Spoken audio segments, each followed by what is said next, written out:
Halo bosku, selamat mendengarkan kembali kisah Chu yang dari Donghua, Transcending the Nine Heavens, di channel Alur Cerita Donghua. Semoga kita semua dalam keadaan sehat walafiat, rezeki lancar barokah, dan diberi keselamatan dimanapun kita berada. Jangan lupa subscribe dan nyalakan loncengnya, agar tidak ketinggalan notifikasi video terbarunya.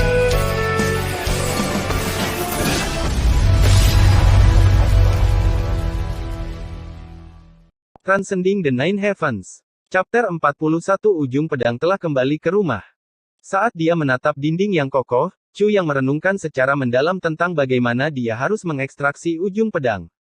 Itu terkubur jauh di dalam dinding. Saat itu, roh pedang 9 kesengsaraan di dalam dantiannya tiba-tiba melonjak kuat. Sensasinya begitu kuat hingga jantung Chu yang hampir berdebar kencang. Menggertakkan giginya dengan tekad, Chu yang memutuskan bahwa dia harus melakukannya dengan cara apapun. Chu yang mengayunkan lengannya. Dengan gerakan halus, dia menghunus pedangnya. Selanjutnya, dia mulai menyalurkan energi internalnya dan memfokuskannya pada pedangnya. Tiba-tiba, energi dingin dalam roh pedang 9 kesengsaraan di dantiannya mengalir ke pedang di tangannya. Dalam sekejap mata, pedang biasa berubah menjadi pedang kristal yang bersinar, memancarkan cahaya yang menyilaukan. Seluruh gua langsung menyala seolah-olah siang hari. Aduh! Chu yang mengayunkan pedangnya ke dinding untuk menguji kekuatannya.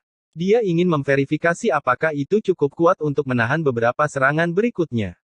Dia tidak menyangka bahwa satu ayunan pedang saja sudah cukup untuk mengirimnya terbang melintasi gua menuju dinding, menusuknya seperti pisau yang memotong tahu. Selain gagangnya, seluruh pedang telah tertanam di dinding. Chu yang sangat gembira. Aku tidak percaya dindingnya begitu lembut. Chu yang mencoba menggali tembok dengan tangan kosong tetapi, tentu saja, tembok itu tidak bergeming. Dia terus mencoba sampai jari-jarinya mati rasa dan memar. Kemudian dia sadar bahwa kelemahan dinding batu itu adalah energi dingin yang tidak wajar dari pedang. Dengan pedang yang diisi energi dingin, Chu yang menebas dinding dengan keras lagi, menciptakan retakan dalam sekitar 3 kaki panjangnya. Setelah itu, dia membuat 3 potongan lagi untuk membuat bentuk persegi panjang. Melemparkan pedangnya ke samping, Chu yang meletakkan kedua tangannya pada potongan persegi panjang yang dia buat dan menariknya dengan keras menggunakan energi internalnya. Dengan gerakan halus, beberapa ratus pon beton mengikuti tangan Chu yang dan meluncur keluar dari dinding. Ia mendarat dengan keras di tanah dengan ledakan yang keras. Tanpa penundaan, Chu yang terus memotong tembok. Balok demi balok disingkirkan dan ditempatkan dalam tumpukan yang melebar di tanah. Tak lama kemudian, Chu yang basah kuyup karena keringat. Sudah ada lebih dari 100 blok di tanah. Pedang itu menancap jauh ke dalam dinding sekali lagi. Kali ini, terdengar bunyi-bunyi yang jelas. Roh pedang 9 kesengsaraan juga mengeluarkan suara pop dan tiba-tiba berputar kuat di dalam dantiannya. Tiba-tiba menjadi sangat bersemangat. Titik pedang. Setelah mengekstraksi satu bongkahan besar terakhir, Chu yang menatap dengan bingung. Titik pedangnya berada tepat di belakang balok batu. Ia duduk dengan tenang dan bersinar lembut di kegelapan gua. Ujung pedangnya sepanjang telapak tangan. Tepinya tajam dan runcing dan sisi-sisinya memancarkan warna perak berkilau. Namun, sebagian besar tampaknya ditutupi dengan warna merah jambu metalik. Inilah pancaran darah, ciri khas senjata yang dibuat untuk membunuh aura kuno yang kuat terpancar dari ujung pedang. Ujung pedangnya tidak memiliki sarung untuk perlindungan. Meskipun pecahan ujung pedang itu telah tertidur selama bertahun-tahun yang tak terhitung jumlahnya, ia masih tetap mempertahankan kilaunya yang megah. Terlebih lagi, cahaya redup terlihat di permukaannya. Bibir Chu yang menjadi kering dan jantungnya mulai berdebar seperti drum di tulang rusuknya. Mendapatkan kembali ketenangannya, dia tiba-tiba mengulurkan tangan dan meraih ujung pedangnya. Saat tangan Chu yang melakukan kontak dengan ujung pedang, kerutan tiba-tiba muncul di wajahnya. Keringat mulai mengucur di dahinya. Titik pedang telah terkubur selama bertahun-tahun. Seharusnya terasa dingin di kulit. Namun, ketika Chu yang menyentuhnya, panas sekali ini sangat kontras dengan energi dingin yang memenuhi tubuh Chu yang tak lama kemudian, kabut tebal memenuhi gua batu tersebut. Visibilitasnya sangat buruk sehingga Chu yang hampir tidak bisa melihat tangannya sendiri. Selain itu, aura kuno yang mengancam tiba-tiba membanjiri gua. Ujung pedang mulai bergetar hebat di tangan Chu yang seolah-olah mencoba melepaskan diri dari cengkeramannya. Chu yang mengaktifkan energi internalnya saat seluruh tubuhnya melawan kekuatan itu dengan keras. Dia merasa sangat gelisah. Dalam kehidupanku sebelumnya, aku bisa mendapatkan titik pedang 9 kesengsaraan tanpa banyak reaksi iblis. Mengapa begitu berbeda dalam kehidupan ini?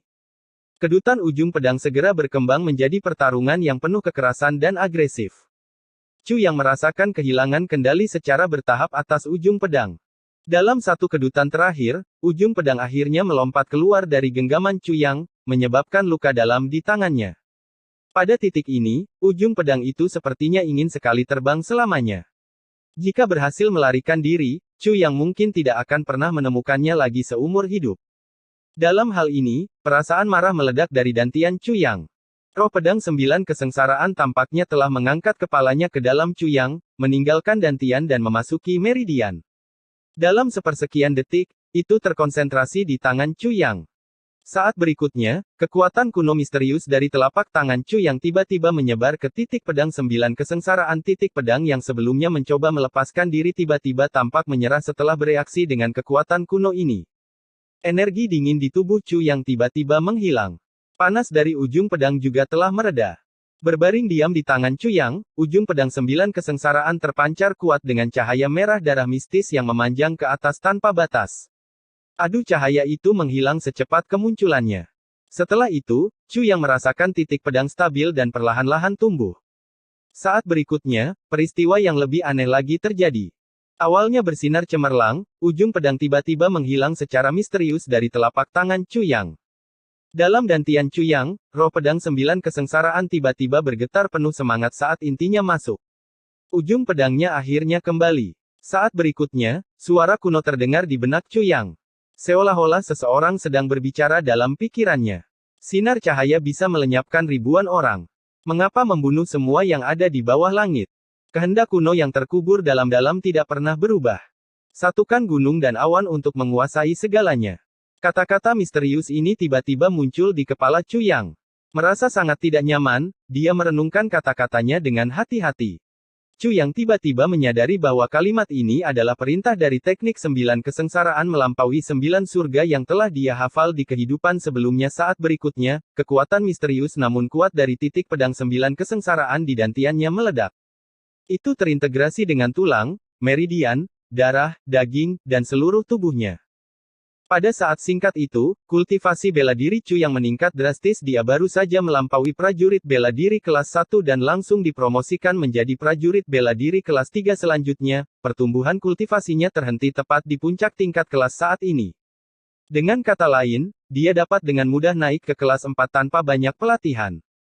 Tak lama kemudian, dia kembali tenang. Pada saat yang sama, siluet seorang seniman bela diri tiba-tiba muncul di benak Chu Yang. Dengan pedang di tangan, sosok itu mulai melakukan gerakan pedang. Peralihan dari langkah ke langkah semulus air mengalir. Chu Yang tertarik. Chu Yang sudah mengetahui gerakan pedang ini dari kehidupan sebelumnya. Namun, dia tidak memiliki kesempatan untuk menguasainya. Namun setelah melihat gambaran-gambaran yang muncul di benaknya, dia merasa seolah-olah ada kekuatan supernatural yang membantunya memahami rahasia tersembunyi yang pernah luput dari perhatiannya. Dalam kehidupan sebelumnya, Chu Yang juga menerima kuasa dan perintah. Namun kali ini, pengalamannya terasa sangat berbeda. Sebelumnya, Chu Yang merasa tidak enak tidak peduli seberapa keras dia berlatih dan berkultivasi. Terlepas dari seberapa banyak usaha yang dia investasikan, dia tidak dapat memahami dan menginternalisasikan gerakan tersebut. Rasanya seolah-olah ada selubung tipis yang berdiri di hadapannya dan gambaran mentalnya, sehingga dia hanya bisa mendapatkan kesan samar dari gerakan pedang. Saat ini, Chu Yang bisa memahami semua gerakan dengan sangat mudah, setiap detail kecil dan setiap penyesuaian kecil sejelas langit. Mereka benar-benar transparan dan koheren. Ini adalah dukungan dari roh pedang 9 kesengsaraan, sebuah keuntungan tambahan yang diberikan kepada pemilik sebenarnya dari pedang 9 kesengsaraan. Menutup matanya, Chu Yang melakukan perjalanan lebih jauh ke keadaan halus. Namun, dia tidak menyadari bahwa ketika pedang 9 kesengsaraan memasuki dantiannya dan 4 perintah muncul di benaknya, cahaya putih telah meledak dari pusat puncak awan pengumpulan Sekte Tianwei, memanjang langsung ke langit. Keributan besar terjadi tak lama kemudian. Tiba-tiba, awan gelap berkumpul di wilayah 3 langit bawah. Dalam hitungan detik, langit benar-benar mendung. Seluruh benua telah jatuh ke dalam kegelapan total. Itu sangat gelap sehingga tidak ada yang bisa melihat apapun di sekitar mereka. Saat itu baru pagi hari dan hanya beberapa jam sebelum tengah hari, namun, seluruh area di sekitarnya gelap gulita. Semua orang ketakutan. Di rumah Perdana Menteri di negara Dazhao. Rumah menteri tampak sangat biasa dari luar, seolah-olah itu adalah rumah seorang pejabat rendahan. Halamannya tidak terlalu besar, dan dekorasinya polos. Para penjaga juga tidak tampak mengesankan. Namun, ini adalah rumah bagi salah satu talenta terhebat yang pernah ada, di Wuqingzhou. Saat langit berubah menjadi hitam, kekacauan terjadi di hampir setiap kota. Namun rumah Perdana Menteri tetap sepi dan tenteram, seolah-olah kejadian tersebut bukanlah sesuatu yang penting. Saat itu baru pagi hari dan belum ada yang meramalkan akan terjadinya peristiwa ini. Namun, orang-orang di mansion tampak siap secara mental dan tidak tergerak oleh pemandangan mengejutkan itu. Pertama, semua lampu di mansion menyala. Di perpustakaan, seorang cendekiawan duduk dengan tenang. Dia tampak berusia sedikit di atas 30 tahun. Pakaiannya sederhana namun elegan. Wajah tampannya menawan dan bermartabat. Pandangannya mendalam dan sekuat sungai yang mengalir ke laut. Ia seolah mampu mengabadikan ribuan peristiwa yang terjadi dalam hidup setiap hari dan tidak melewatkan satu pun tampilan penting.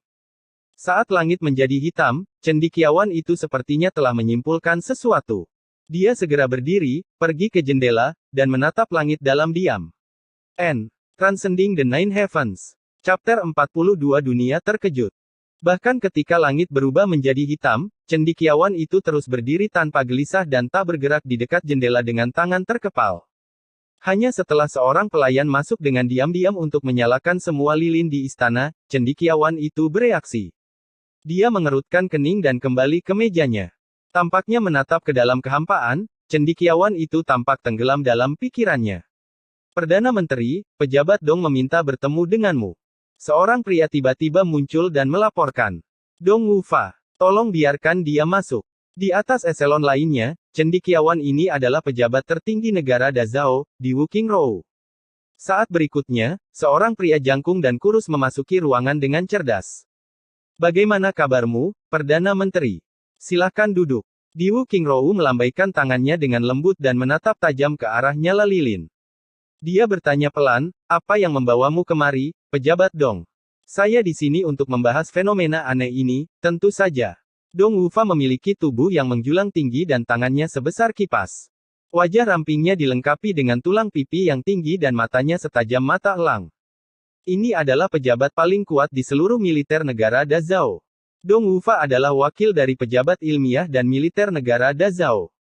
Dalam lingkungan politik pada umumnya, para pemimpin faksi yang berseberangan ibarat api dan air, sama sekali tidak bisa hidup berdampingan satu sama lain.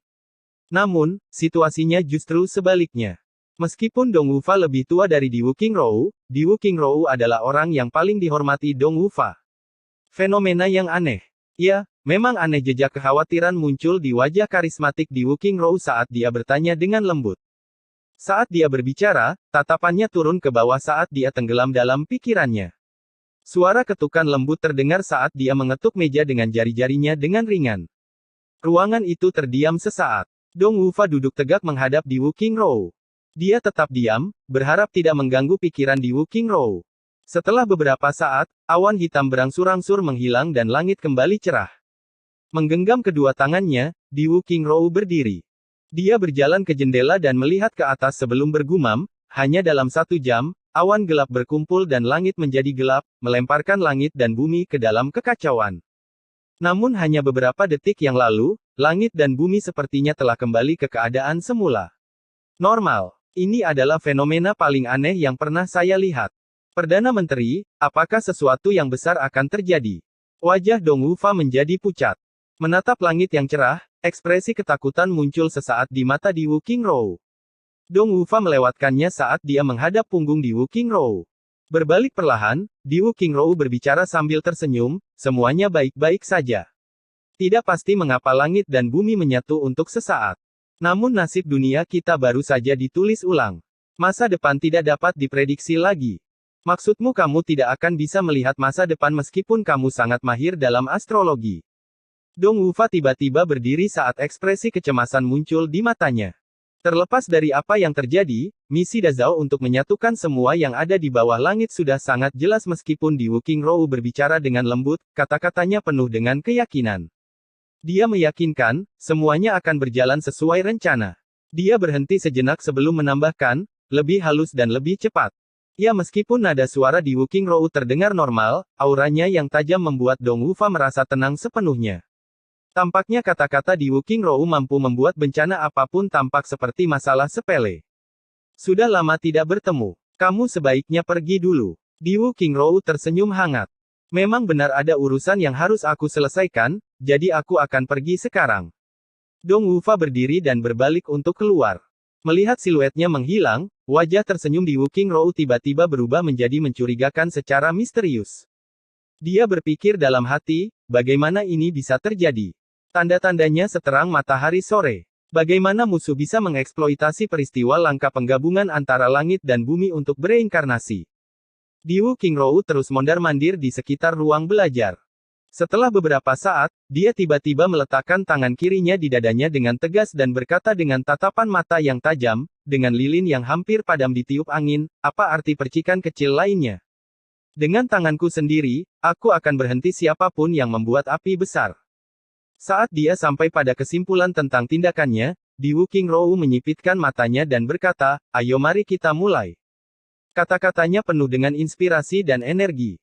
Di negara Tandura, Tai Butian, seorang utusan dari surga sangat gelisah saat dia melihat langit.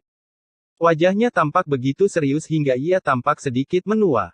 Kekacauan semuanya menjadi kacau. Tai Butian meratap. Dia menggelengkan kepalanya tak berdaya dan tersenyum bodoh, Di Wuking Rou, Di Wuking Rou.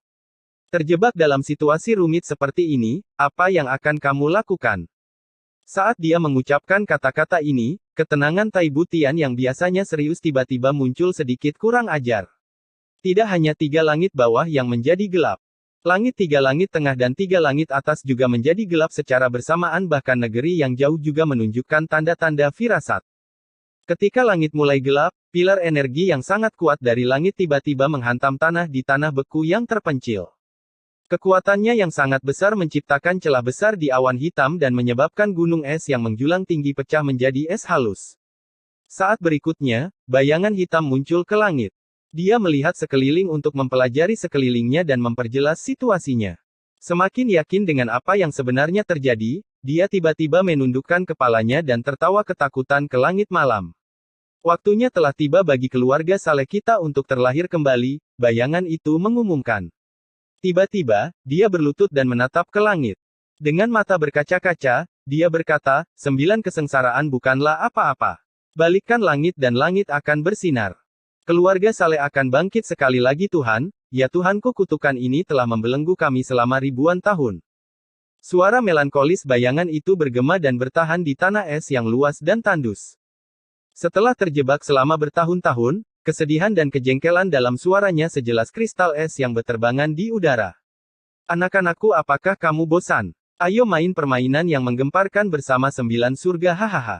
Tawa menderu bayangan hitam bergema di langit seperti guntur yang menggelegar. Sorakan dan nyanyian kegembiraan terdengar dari mana-mana. Pada saat ini, keluarga elit dari 3 langit atas dan 3 langit tengah sedang mengadakan pertemuan pribadi. Tema diskusi mereka semua sama fenomena aneh. Nasib dunia akan segera berubah. Generasi muda harus mengambil kesempatan ini untuk memasuki Jianghu untuk mulai berkultivasi. Jika tidak, perubahan ini pada akhirnya akan mengancam penghidupan keluarga kita dan menghancurkan kita. 9 kesengsaraan muncul, awan bergolak, ribuan kesengsaraan lenyap, ribuan bintang menangis kesakitan, dunia berevolusi, nyawa manusia tidak berharga. Ini adalah perintah surga. Pemuda-pemuda berprestasi harus segera memasuki Jianghu. Saat Anda berkultivasi dan tumbuh di Jianghu, Anda harus belajar menaklukkan saingan Anda dari keluarga lain dengan cara apapun terlepas dari gerakan apa yang Anda gunakan, Anda harus mengalahkan mereka. Ingat ini dunia akan mengalami transformasi besar. Ini adalah momen di mana nasib akan memiliki pengaruh penting pada naik turunnya kelas elit. Kalian semua, generasi muda, adalah wakil dari takdir keluarga kalian. Pada pertemuan masing-masing, pesan-pesan ini disintesis dengan cermat dan disampaikan kepada keturunan setiap keluarga. Tentu saja, ada hal lain yang tidak boleh dilewatkan. Kata-kata ini terus diulangi oleh para pemuda di setiap keluarga, temukan pemilik pedang 9 kesengsaraan. Jika kamu berteman dengannya, gunakan semua yang kamu miliki untuk mendukungnya. Jika dia adalah musuhmu, musnahkan dia dengan cara apapun. Dunia terguncang. Semua instruksi dan rencana ini dibentuk dan diputuskan dalam waktu kurang dari 1 jam. Chu yang masih berada di bawah tanah saat ini. Dia sama sekali tidak menyadari bahwa kemunculan pedang 9 kesengsaraan dapat menyebabkan perubahan dan kekacauan yang begitu dramatis di seluruh dunia. Dia bahkan lebih tidak menyadari bahwa kejadian ini telah benar-benar mengubah nasib banyak keluarga berkuasa. Semua perubahan ini belum pernah terjadi di kehidupan sebelumnya. Transcending the Nine Heavens. Chapter 43 mengaktifkan energi dingin. Menempatkan balok itu kembali ke dinding, Chu yang berbalik untuk keluar ruangan melalui pintu gioknya. Saat dia melewati pintu ke dalam gua batu, hembusan udara sedingin es mengalir ke arahnya. Sekilas, semua tampak biasa saja. Namun, Chu yang tahu ada sesuatu yang berubah.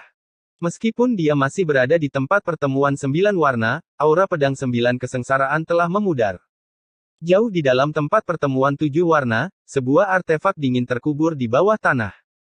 Dalam kehidupan Chu yang sebelumnya, baru setelah dia mencapai 3 langit atas dia menemukan rahasia ini secara tidak sengaja. Sekarang Chu yang telah memperoleh fragmen ujung pedang 9 kesengsaraan, dia tidak lagi tertarik pada artefak yang telah menciptakan tempat pertemuan 7 warna. Sekte Tianwei dapat menyimpan sumber kekuatan ini untuk diri mereka sendiri. Selain itu, Chu yang telah menyerap energi dingin yang dikumpulkan oleh tempat pertemuan 7 warna selama beberapa dekade. Meskipun pedang 9 kesengsaraan telah menyerap semuanya, Chu yang bisa menggabungkannya dengan kemampuannya sendiri. Tidak ada perbedaan. Ini adalah salah satu keuntungan menjadi pemilik pedang 9 kesengsaraan. Tentu saja, jika Sekte Tianwei tidak bisa lepas dari kehancuran suatu hari nanti, Chu yang pasti akan kembali untuk mendapatkan artefak tak dikenal yang menciptakan tempat pertemuan 7 warna. Dia tidak akan pernah membiarkannya jatuh ke tangan orang lain. Saat keluar dari kompleks, Chu yang terkejut. Meng Chaoran masih berdiri di sana dengan sikap dinginnya yang biasa. Namun, Master Sekte telah menjadi pria bertopeng. Faktanya, dia benar-benar tertutup rapat, hanya memperlihatkan matanya melalui 2 celah kecil. Matanya tampak menjadi lebih kecil dan tajam, seperti mata ular. Meng Chaoran dan Wu Yunliang berbalik bersamaan dengan Chu yang keluar. Keduanya merasa bingung dan bingung. Orang ini pasti merasa berbeda dari orang yang memasuki tempat pertemuan 7 warna beberapa waktu lalu. Namun, mereka tidak dapat menjelaskan secara pasti apa perbedaannya. Sungguh menakjubkan. Pada saat yang sama, wajah Wu Yunliang memerah saat dia merasakan Chu yang mengamatinya dengan penuh tanya. Bagaimana yang lalu? Meng Chaoran dan Wu Yunliang bertanya secara bersamaan. Keduanya merasa sangat cemas karena Chu yang berada di dalam selama 6 jam. Biasanya, murid-murid lain akan memasuki tempat pertemuan 7 warna dan pergi dalam waktu 1 jam karena energi dingin yang ekstrim akan membekukan mereka sampai mati. Jika mereka tinggal lebih lama lagi ketika mereka keluar, mereka biasanya tampak hampir tidak hidup, dengan seluruh tubuh mereka menggigil tak terkendali dan tertutup embun beku putih. Anehnya, Chu yang tinggal di dalam tempat pertemuan 7 warna selama 6 jam. Selain itu, dia berjalan keluar dengan nyaman seolah-olah itu bukan apa-apa. Keduanya menatap Chu yang seolah-olah mereka baru saja melihat iblis di siang hari bolong. Melihat keterkejutan di mata tuan dan paman seniornya, Chu yang merasa sangat bingung. Dia tidak bisa menahan diri untuk tidak merasakan wajahnya sendiri dengan telapak tangannya. Jika ada cermin di sekitarnya, Chu yang akan langsung mengambilnya untuk melihat apakah ada bunga yang tumbuh di wajahnya. Ekspresi kedua pria itu sangat tidak biasa. Chu yang juga tidak menyadari bagaimana rasanya ketika orang memasuki tempat pertemuan 7 warna untuk pertama kalinya. Apakah ada yang salah? Apakah ada yang salah denganmu? Keduanya bertanya pada saat bersamaan. Tidak, tidak sama sekali. Chu yang menjadi sedikit lebih khawatir. Keduanya saling menatap. Mata kecil Wu Yunliang tiba-tiba berubah begitu besar hingga hampir keluar dari rongganya. Batuk. Uhuk yang dimaksud paman seniormu adalah, bagaimana dengan telapak tangan suci absolut 7 warnamu? Meng Chaoran bertanya dengan tenang, setelah beberapa kali batuk kering. Saya belum mencobanya, tapi saya berhasil menyerap cukup banyak energi dingin. Jawab Chu Yang. Biarkan aku mencobanya sekarang. Wu Yunliang dan Meng Chaoran terdiam. Untuk apa kamu masuk ke sana? Chu yang mengaktifkan energi internalnya dan menarik energi dingin yang disimpan oleh pedang 9 kesengsaraan di dantiannya. Gua batu itu segera menjadi sangat dingin. Embun beku menumpuk di lengan kanannya dengan sangat cepat hingga menyerupai tiang es. Dengan satu serangan, hembusan angin dingin yang kuat keluar dari telapak tangannya. Chu yang hanya menggunakan 30% kekuatannya. Rahang Wu Yunliang dan Meng Chaoran ternganga saat mereka menatap dengan kaget. Bagaimana ini bisa terjadi? Ini adalah telapak suci absolut 7 warna ini. Sungguh luar biasa ketika dia mencoba telapak suci absolut 7 warna beberapa hari yang lalu, dia bahkan belum mencapai level 1. Kekuatan ledakan yang membekukan dengan jelas menunjukkan bahwa Chu yang berada di level 5. Ini sama saja dengan level seorang master yang telah berkultivasi selama beberapa dekade.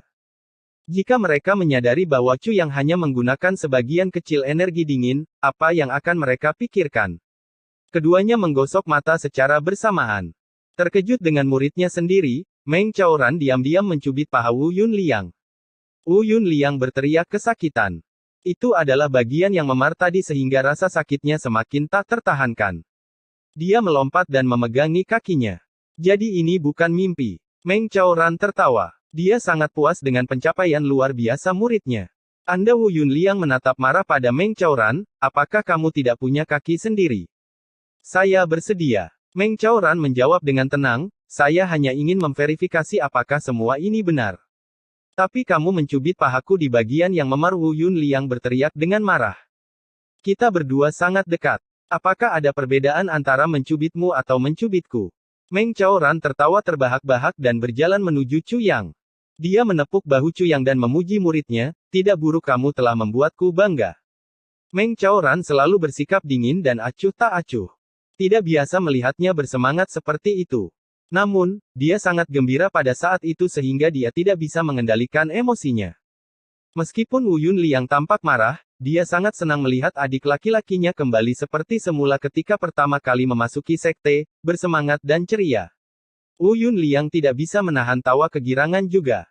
Karena kamu mampu menyerap begitu banyak energi dingin, aku merasa jauh lebih nyaman membiarkanmu menjelajah sendiri. Meng Chaoran tersenyum pada Chu Yang, ketika kamu tiba di awan besi, kamu harus tetap berhati-hati dan tetap rendah hati. Jangan pernah sombong dan mencampuri urusan orang lain secara tidak perlu. Terutama, tidak dalam urusan seperti menyelamatkan seorang gadis di kesusahan. Jika kamu bisa menghindarinya, tolong hindari. Kamu harus tahu bahwa kecantikan adalah sumber bencana. Chu Yang setuju. Nasihat Meng Chaoran memang sangat berharga. Pahlawan menyelamatkan gadis dan kecantikan yang membalas pahlawan dengan bantuan khusus adalah apa yang dicari oleh banyak pemuda di Jianghu. Namun, ini juga merupakan seberapa banyak seniman bela diri yang menghadapi akhir mereka. Siapapun yang memanfaatkan kecantikan di depan umum harus memiliki karakter yang kuat. Jika dia tidak kuat, keluarganya pasti begitu. Siapapun yang memprovokasi keindahan tanpa dukungan kuat pasti akan menghadapi kematian atau diasingkan ke negeri yang jauh. Chu yang berpikir dalam hati, jika saya mudah tertipu seperti para pemuda sombong dan dengan bodohnya terlibat dalam urusan orang lain, maka itu pasti akan menjadi fenomena yang aneh. Saya masih tidak mengerti bagaimana Anda menyerap begitu banyak energi dingin. Wu Yunliang tiba-tiba bertanya. Matanya sekarang terbuka lebar saat dia mengamati Chu Yang, kamu hanyalah seorang prajurit bela diri. Tunggu, seorang prajurit bela diri. Chu yang bertanya dengan mata besar yang polos, apa yang salah dengan menjadi seorang prajurit bela diri? Master Sekte Wu Yunliang tercengang. Matanya menjadi begitu besar hingga bola matanya hampir lepas dari rongganya. Dia ingat dengan jelas bahwa beberapa hari yang lalu, Chu yang hanyalah murid bela diri kelas 3. Bagaimana dia bisa menjadi prajurit bela diri dalam waktu beberapa hari? Ada terlalu banyak misteri yang menyelimuti pemuda ini akhir-akhir ini. Terlebih lagi, jika prajurit bela diri kelas 1 menerima begitu banyak energi dingin, meridiannya akan membeku dan hancur berkeping-keping. Bagaimana bisa Chu yang hanya berdiri di sana seolah-olah tidak terjadi apa-apa padanya? Setelah menatap tajam ke wajah polos Chu yang selama beberapa waktu, Wu Yunliang akhirnya memutar matanya dan menyerah, baiklah, saya tidak akan melanjutkan lebih jauh. Saya hanya berharap Anda dapat melanjutkan misi Anda dan sampai ke Tandura. Itu akan terjadi menjadi hasil terbaik. Aku tidak akan membiarkanmu jatuh. Chu yang tersenyum meyakinkan dan percaya diri. Wajahnya penuh kehangatan, ketulusan, dan kepolosan. Wu Yunliang terdiam. Dia menatap wajah baik dan jujur itu lagi sebelum mengertakkan gigi dan berkata, siapapun yang mempercayai wajah ini adalah orang bodoh jika mereka percaya pada kata-kata tulus yang kamu ucapkan, mereka pasti akan tertipu berkali-kali. Meng Chaoran hanya tertawa. Transcending the Nine Heavens. Chapter 44 Ikan Pengumpul Chi Ilahi. Setelah mengucapkan selamat tinggal pada Wu Yunliang, Meng Chaoran berbalik dan kembali ke Taman Bambu Ungu. Sepanjang perjalanan, dia tetap diam. Chu yang sadar bahwa Meng Chaoran mengkhawatirkan kemampuannya, tapi dia tidak yakin bagaimana dia harus mengatasinya. Dia ingin mengungkapkan beberapa informasi kepada tuannya, tapi dia merasa bahwa dia tidak akan bisa menghilangkan kekhawatiran Meng Chaoran terlepas dari apa yang dia katakan. Oleh karena itu, Chu Yang juga tidak mengucapkan sepatah kata pun. Saat keduanya memasuki gerbang Taman Bambu Ungu, mereka tiba-tiba mendengar teriakan Tantan yang memekakkan telinga, jangan lari jika kamu terus mencoba melarikan diri, aku akan merebusmu dalam sup. Chu Yang dan Meng Chaoran terkejut. Mereka bergegas masuk dan melihat Tantan berlutut di tepi kolam saat air terciprat kemana-mana. Tak lama kemudian, dia menangis kegirangan dan mulai melompat-lompat sambil memegang ikan yang baru ditangkap di tangannya. Dia tampak bahagia seperti seekor burung. Terkejut dengan apa yang disaksikannya, Meng Chaoran berlari menuju Tantan. Chu yang juga kagum dia tidak menyangka Tantan bisa menangkap makhluk berharga seperti itu. Makhluk di tangan Tantan adalah seekor ikan yang tampak aneh. Tubuhnya benar-benar hitam dan tidak memiliki sisik sama sekali. Kepalanya yang tidak bermata besar dan bulat. Itu adalah spesies langka yang jarang ditemui, ukuran ikannya tidak terlalu besar dan beratnya mungkin tidak lebih dari setengah pon. Tantan, jatuhkan, Meng Chaoran berteriak, jangan membunuhnya. Wajah Tantan berubah kaget dan bingung. Menyadari bahwa Meng Chaoran yang memanggilnya, dia berteriak dengan penuh semangat, Tuan Chu yang lihat apa yang saya temukan, saya baru saja menangkap ikan aneh. Tantan masih berusaha menyombongkan hasil tangkapannya ketika ikan itu tiba-tiba menggeliat keras di tangannya dan melompat keluar dari genggamannya. Itu membuat lengkungan indah di udara dan mulai jatuh ke tanah. Detik berikutnya, Meng Chaoran melompat maju dan menangkap ikan di udara. Dilanjutkannya dengan melakukan putaran dan mendarat dengan mulus di tanah. Tanpa ragu, dia mengambil ember di dekatnya dan mengisinya dengan air kolam sebelum memasukkan ikan ke dalamnya. Ketika Meng Chaoran selesai, dia memercikkan air ke wajahnya sendiri dan menyerahkan ember itu kepada Tantan. Sambil tersenyum, dia berkata, simpan ini di kamarmu dan rawat baik-baik. Ini bukan ikan biasa. Jangan biarkan ia mati. Tantan bertanya dengan tatapan bingung, Tuan, ikan apa ini? Kecil sekali bahkan tidak cukup untuk membuat semangkuk sup. Sup? Yang kamu pikirkan hanyalah makanan. Meng Chaoran terdengar gelisah sekaligus geli. Dia memukul kepala Tantan dengan ringan dan memarahi, ini adalah harta yang berharga, tidakkah menurutmu sia-sia memakannya seperti ini? Harta karun berharga. Tantan sepertinya mulai memahami betapa berharganya makhluk di dalam ember itu. Dia menatap ikan itu dengan rasa ingin tahu, melihat setiap bagiannya, tetapi baginya ikan itu tetap tampak seperti ikan biasa. Meski terlihat sedikit berbeda dari ikan lainnya, ia tetaplah seekor ikan. Ini adalah ikan pengumpul Chi surgawi, kata Chu yang sambil berlutut dan memeriksa ikan itu dengan cermat. Aku tidak percaya. Tantan bisa mendapatkan harta langka seperti itu, kamu benar-benar beruntung. Ikan pengumpul Chi surgawi. Chu yang menjawab, ya, ikan pengumpul Chi surgawi. Menurut mitos itu adalah harta suci klan bintang 3 surgawi. Memakannya saat masih belum dewasa tidak akan menghasilkan efek khusus. Namun, jika Anda merawatnya memancing dengan hati-hati, ia dapat memanfaatkan energi langit dan bumi. Ini akan meningkatkan efektivitas kultivasi Anda. Ikan ini adalah harta karun yang dirindukan para seniman bela diri. Betul sekali. Terlebih lagi, hal terbaik tentang ikan ini adalah ketika berada di dekat Anda, energi yang dimanfaatkannya akan sangat murni. Ini adalah propertinya yang paling berharga. Ikan ini adalah makhluk legendaris. Tidak ada yang pernah melihatnya selama beberapa dekade. Dan banyak yang hanya mengetahuinya melalui kitab. Tantan, bagaimana kamu bisa menemukannya? Meng Chaoran bertanya dengan heran. Aku baru menemukannya beberapa saat yang lalu. Saat aku hendak mengambil air dari kolam, tiba-tiba langit berubah menjadi gelap. Aku tidak bisa melihat apa-apa, aku sangat takut untuk bergerak sehingga aku hanya diam di samping kolam. Untungnya, warnanya mulai cerah kembali setelah 1 jam. Saat itulah saya melihat ada sesuatu yang bergerak-gerak di bawah tanah di sisi kolam, seolah-olah mencoba memaksa keluar ke permukaan. Jadi saya terus mengamatinya. Tantan menjelaskan, tak lama kemudian, ikan itu keluar dari lumpur. Saya mencoba menangkapnya karena kelihatannya tidak biasa. Langit tiba-tiba menjadi gelap. Meng Chaoran mengerutkan kening. Meng Chaoran dan Wu Yunli yang masih berada di bawah tanah sehingga mereka sama sekali tidak menyadari fenomena aneh yang terjadi. Mendengar penjelasan dari Tantan, Meng Chaoran merasa ada yang lumrah. Langit menjadi gelap selama 1 jam. Ikan keluar dari lumpur setelah itu. Meng Chaoran memandang ke langit saat ekspresi kekhawatiran melintas di wajahnya. Segala sesuatu yang berhubungan dengan klan ilahi sudah lama tidak muncul. Mengapa ikan pengumpul Chi ilahi muncul tiba-tiba? Mengapa langit tiba-tiba menjadi gelap di siang hari? Mungkin ini pertanda perubahan drastis. Meng Chaoran merenung cukup lama. Namun, dengan ekspresi cemberutnya, mungkin ada hal lain yang mengganggunya. Chu Yang juga sama bingungnya. Dia juga tidak menyadari terjadinya fenomena aneh ketika dia mendapatkan titik pedang 9 kesengsaraan. Tantan, karena kamu menemukan ikan itu, sebaiknya kamu menyimpannya di kamarmu. Meng Chaoran berkata setelah kembali ke dirinya yang biasa. Ya, Tuan. Baik Chu Yang dan saya berbagi kamar yang sama sehingga kami berdua akan mendapat manfaat darinya bersama-sama. Tantan benar-benar gembira. Mulai hari ini dan seterusnya, Chu Yang dan kamu akan tinggal terpisah. Meng Chaoran berkata dengan tatapan serius. Mengapa? Tantan bertanya dengan kecewa. Tidak ada alasan khusus. Chu Yang memiliki sesuatu yang penting untuk diperhatikan. Kalau begitu, kita harus menyimpan ikan di kamar Chu Yang saja. Tantan meminta dengan suara sedih. Meskipun aku benar-benar menginginkannya, Chu Yang akan membutuhkannya lebih dari aku karena dia akan memulai misi berbahaya. Bahkan jika itu hanya membantunya sedikit, akan lebih baik baginya untuk melakukannya memilikinya.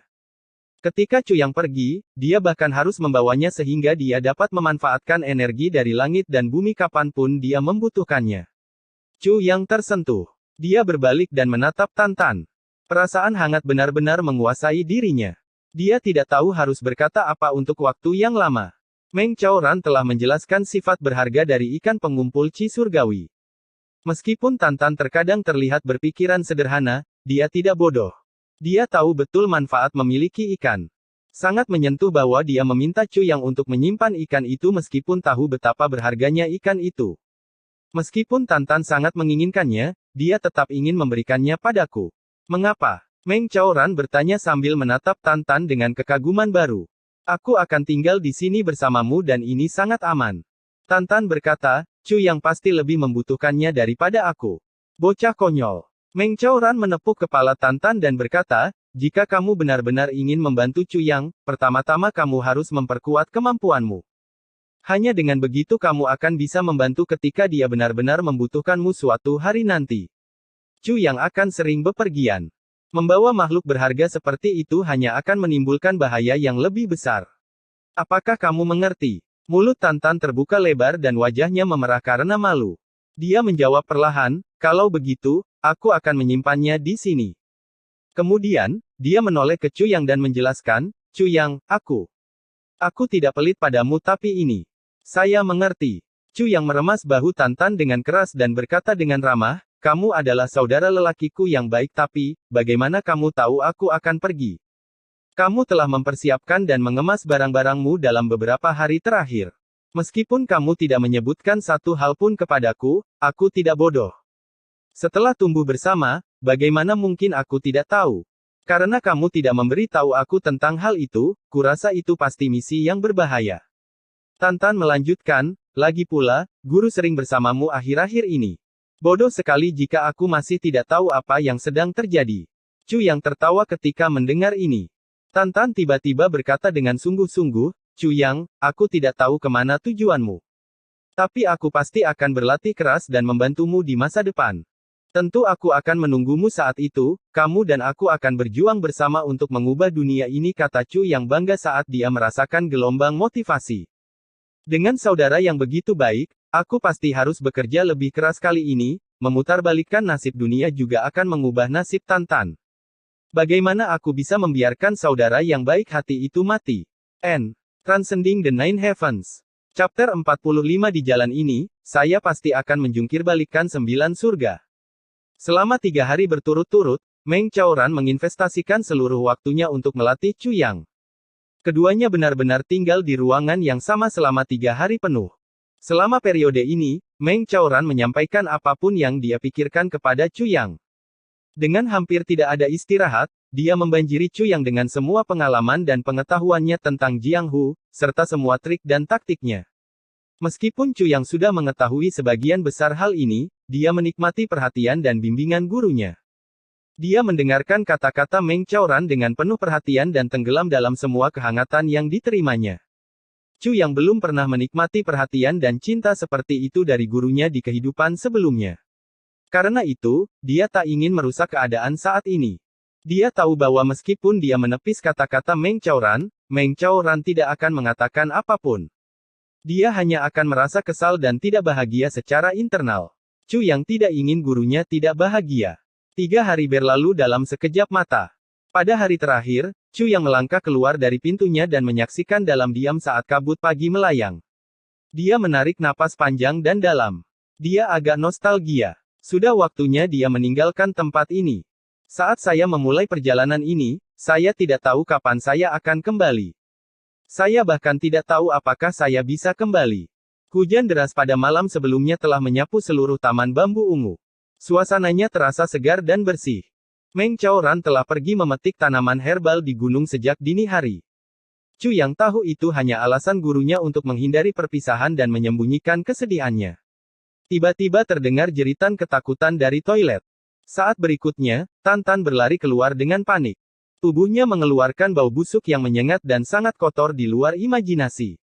Chu Yang sangat terkejut. Mengapa Tan memegang ikan pengumpul chi surgawi di tangannya? Wajah Tan sedih dan malu saat melewati Chu Yang. Dia bahkan tidak melihat ke arah Chu Yang. Dia langsung menuju kamarnya dan menjatuhkan ikan pengumpul chi surgawi kembali ke dalam ember. Saat berikutnya, Tan berlari keluar dalam keadaan telanjang dengan ember kayu di tangannya. Dia menyiramkan air ke seluruh tubuhnya berulang kali hingga bau busuknya mulai sedikit hilang. Beberapa saat yang lalu, Chu Yang merasa sangat sentimental untuk meninggalkan tempat itu. Namun kelakuan aneh adik juniornya membuatnya sangat bingung. Apa yang sedang dilakukan orang gila ini? Apa dia baru saja jatuh ke toilet pagi-pagi sekali? Setelah Tan akhirnya membersihkan dirinya, dia menghilang kembali ke kamarnya.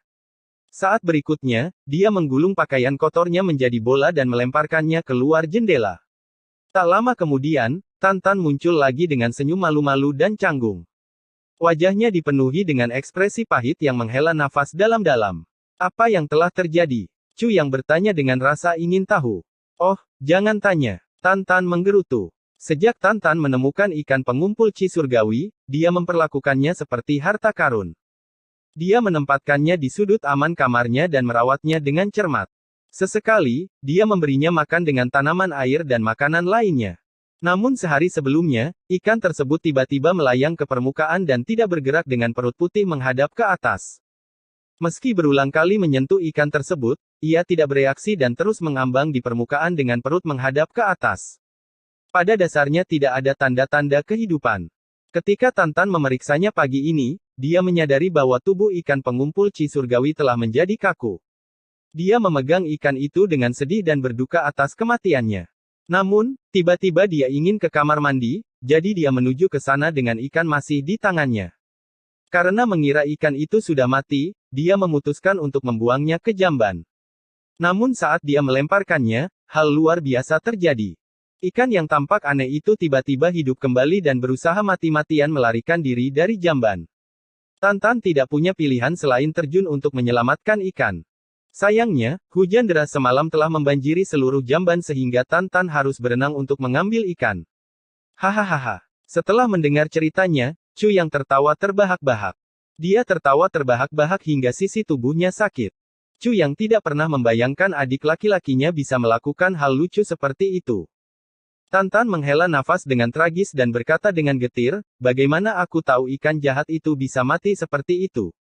Ia hidup bahagia di dalam ember, lalu tiba-tiba ia menjadi kaku dan mati. Namun ketika aku membuangnya ke jamban, ia menjadi hidup kembali. Apakah ia benar-benar tumbuh subur di tempat yang bau?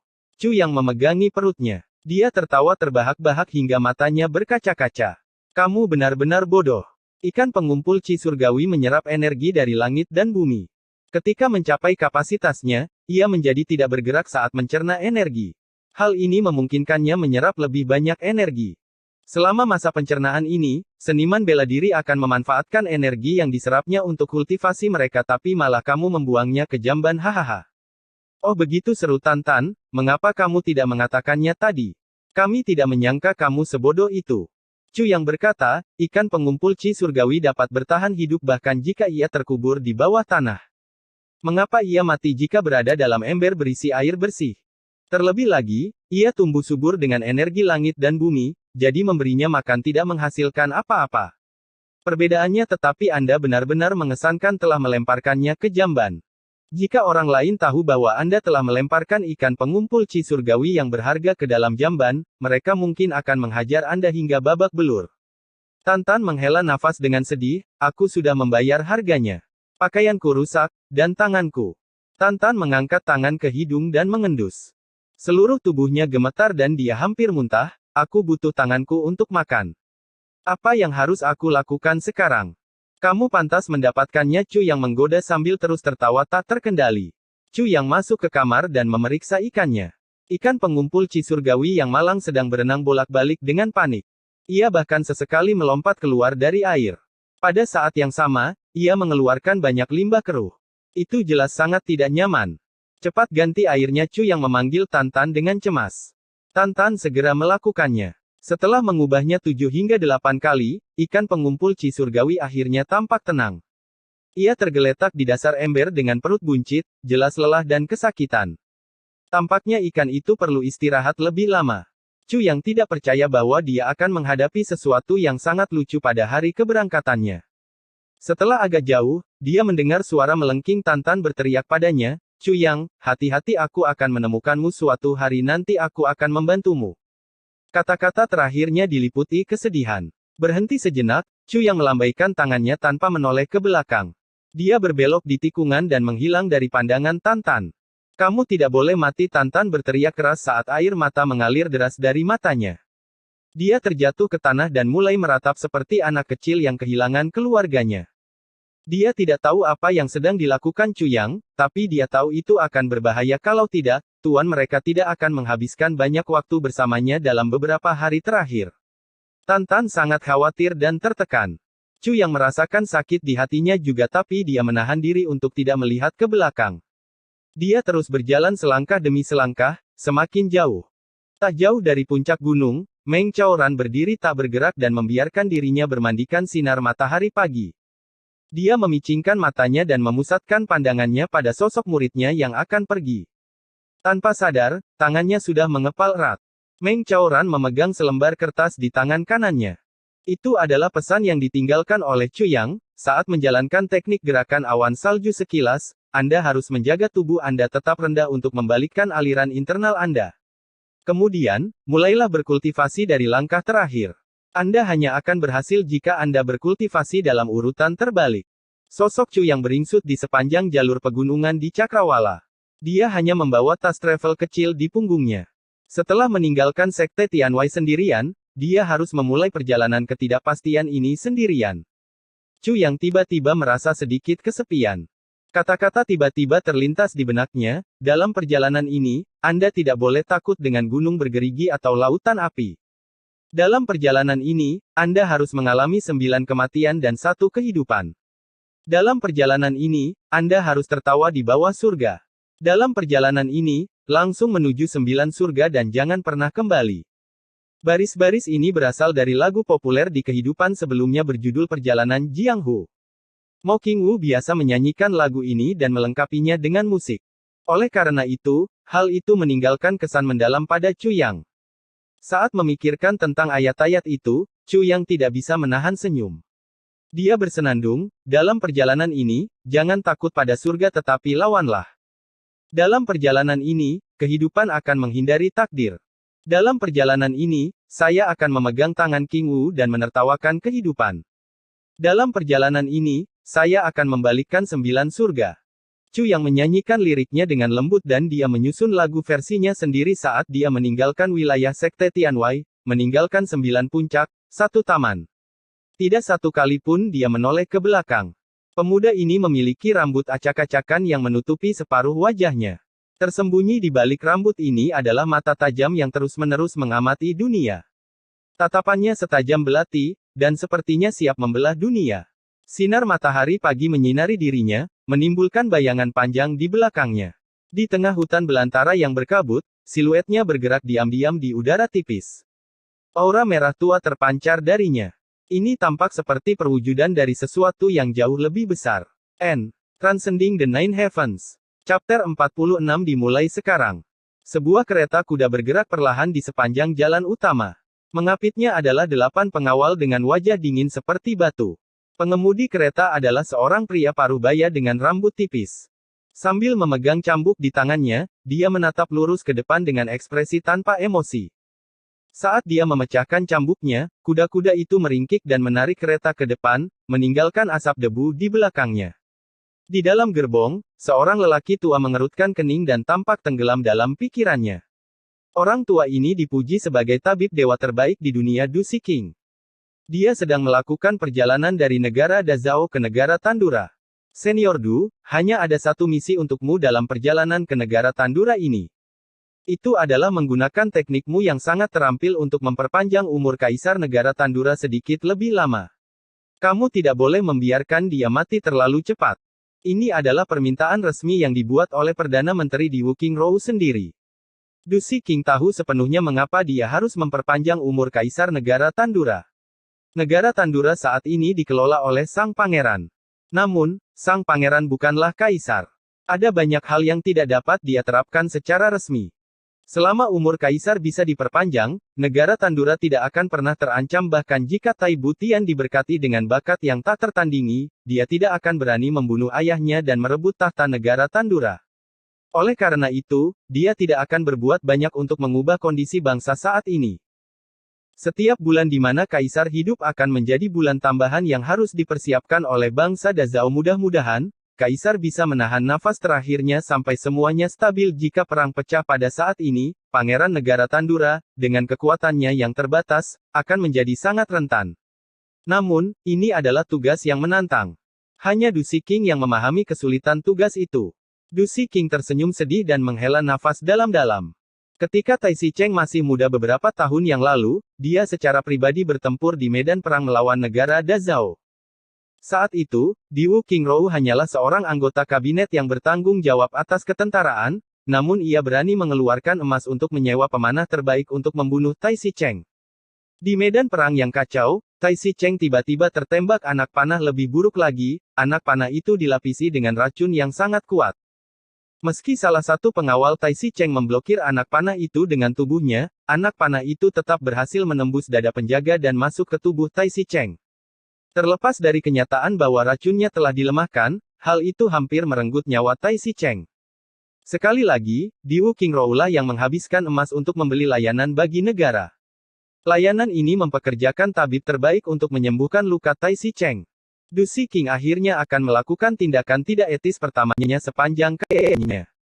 Saat menyembuhkan luka Tai Shicheng, dia juga akan meracuninya secara diam-diam dengan racun yang tidak memiliki penawarnya. Saat racun itu perlahan-lahan melemahkan tubuh Tai Shicheng, negara Dazhao juga perlahan-lahan melemahkan negara Tandura selama beberapa tahun ini. Buat dia sakit, tapi jangan biarkan dia mati. Meskipun di Wuqingrou bisa dengan mudah mengambil alih negara Tandura, dia tidak melakukannya dalam beberapa tahun terakhir. Di Wuqingrou telah memanfaatkan konflik dengan Tandura untuk berulang kali mendapatkan keuntungan bagi dirinya sendiri. Reputasinya terus meningkat. Kekuatannya berlipat ganda dari hari ke hari. Bahkan di militer, prestasi di Wuqingrou tampak paling cemerlang. Dia saat ini siap untuk memerintah negara. Di Wuqingrou selalu mendapatkan pahala selama perang dengan negara Tandura, tetapi dia dengan sengaja memberi Tandura kekuatan bertarung yang cukup untuk mempertahankan diri di Wuqingrou telah mengubah negara Tandura menjadi tambang emas. Hingga baru-baru ini dia akhirnya memutuskan untuk mengambil alih negara Tandura untuk selamanya. Ini karena dia berada di puncak kekuasaannya dengan pengaruhnya saat ini, bahkan Kaisar Negara Dazhao tidak memiliki kendali atas dirinya. Diwu Qingrou adalah salah satu dari sedikit orang yang sangat mahir menggunakan taktik dan plot untuk keuntungan mereka. Tubuh Tai Si Cheng telah mengalami atrofi yang sangat parah sehingga tidak dapat diselamatkan. Satu-satunya pilihan sekarang adalah memperpanjang hidupnya sedikit lebih lama.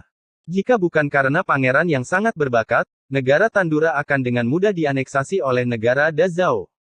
Karena akulah yang memulai semua ini, akulah satu-satunya orang yang bisa mengakhirinya. Du Siqing menghela nafas dengan sedih. Perjalanan ke depan masih panjang. Chu yang berdiri sendirian di puncak gunung. Bersembunyi di bawah naungan hutan lebat, dia memperhatikan para penjaga dan kereta dengan tenang dari kejauhan. Dia mengusap telapak tangannya dengan lembut. Terjepit di antara jari-jarinya ada selembar kertas yang bertuliskan, negara Tandura menyewa tabib ilahi terkemuka di dunia, Du Siqing, ke benteng Tandura. Dalam waktu 9 hari, mereka akan melewati punggung bukit harimau iblis. Saat berikutnya, kertas itu hancur berkeping-keping. Tanpa ragu, Chu yang terbang melewati pepohonan dan meluncur menuruni gunung. Ini adalah strategi yang Du Siqing rencanakan sejak lama. Du Siqing memainkan peran penting di dalamnya. Chu yang tidak punya cara untuk mengubah nasib negara Tandura. Untuk melakukan hal tersebut, ia harus mendapatkan kepercayaan dan rasa hormat dari masyarakat setelah mencapai negara tersebut. Dengan kepercayaan ini, kendali akan datang secara alami. Bagaimana saya bisa mencapai semua ini dalam waktu singkat? Saya harus mencapai apa yang dicapai orang normal dalam hidup mereka dalam jangka waktu 2 tahun. Misi Chu yang jauh dari sederhana tapi dia tahu dia tidak boleh kembali. Du Siqing adalah target pertama Chu Yang. Wah. Kuda-kuda itu memekik dan tiba-tiba berhenti. Seorang pemuda berpakaian hitam muncul di depan konvoi. Tampilan wajahnya yang tampan menunjukkan ketenangan dan sedikit kegembiraan. Pandangannya tetap tertuju pada kereta. Siapa kamu? 8 penjaga menghentikan kudanya pada saat yang sama dan langsung menghunus pedang mereka. Apakah orang di dalam kereta itu adalah tabib terbaik di dunia, yang dikenal sebagai orang suci Du Siqing yang pengasih, Senior Du? Mata pemuda itu berkilau karena kegembiraan dan rasa hormat ketika dia mencoba mengintip ke dalam kereta. Dia tampak sama sekali tidak peduli dengan pedang dan pedang yang dipoles yang diarahkan padanya. Siapa kamu? Pemimpin penjaga bertanya lagi sambil menatap pemuda itu dengan tatapan setajam mata elang. Pada saat yang sama, penjaga lainnya mengayunkan senjata mereka ke arah pria itu saat mereka menyebar secara merata di sekitar gerbong untuk melindunginya ke 4 arah. Apakah itu dia? Pria muda itu maju selangkah, meningkatkan ketegangan dalam pertarungan. Itu bukan urusanmu. Mundur sekarang atau kami tidak akan menunjukkan belas kasihan, kata pemimpin itu dengan dingin. Dia tidak menyangka pemuda itu memiliki niat jahat. Namun, perjalanan ini sangat penting sehingga dia tidak bisa mengambil risiko apapun. Jika itu Senior Du, tolong tunjukkan dirimu dan hadapi aku. Pemuda itu tidak menunjukkan tanda-tanda akan kebobolan.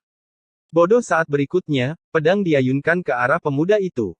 Pemuda itu tampak tertegun sejenak dan sebelum menunjukkan tanda-tanda kemarahan, tubuhnya menghindar dengan cepat untuk menghindari pedang. Pedang-pedang itu menebas setiap tempat yang memungkinkan pemuda itu bisa bergerak, tetapi dia terus mengakalinya. Kemudian, dalam sekejap mata, tangannya membentuk cakar dan menyerang ke depan dengan kecepatan yang membutakan. Salah satu pedang jatuh ke tanah. Pemimpin itu merasakan pergelangan tangannya mati rasa dan hampir tidak bisa memegang pedangnya. Dia mundur sedikit karena terkejut sebelum turun dari kudanya dan meneriakkan perintah, masuk ke formasi melawan musuh. 7 penjaga lainnya segera turun dan membentuk formasi pertempuran, mengacungkan senjata mereka saat bersiap untuk bertempur. Tunggu, Du Siqing memanggil dari dalam gerbong tepat sebelum pertarungan terjadi. Dengan tenang dan sopan, dia berkata, Tuan muda, saya Du Siqing. Mengapa Anda ingin bertemu dengan saya? Saat Du Siqing berbicara, dia mengangkat tirai kereta dan menampakkan dirinya. Senior Du, hati-hati, orang ini tidak diketahui asal-usulnya dan niatnya tidak jelas. 2 penjaga mengangkat pedang mereka untuk melindungi bagian depan gerbong. Mereka siap bertempur. Benar saja, itu adalah tabib ilahi Du. Pria muda itu memerah karena kegembiraan. Mengabaikan pedang dan pedang di sekitarnya, dia berjalan maju perlahan tanpa mengalihkan pandangannya dari Du Siqing. Setelah 2 langkah, pemuda itu berdiri tepat di depan pedang pemimpinnya.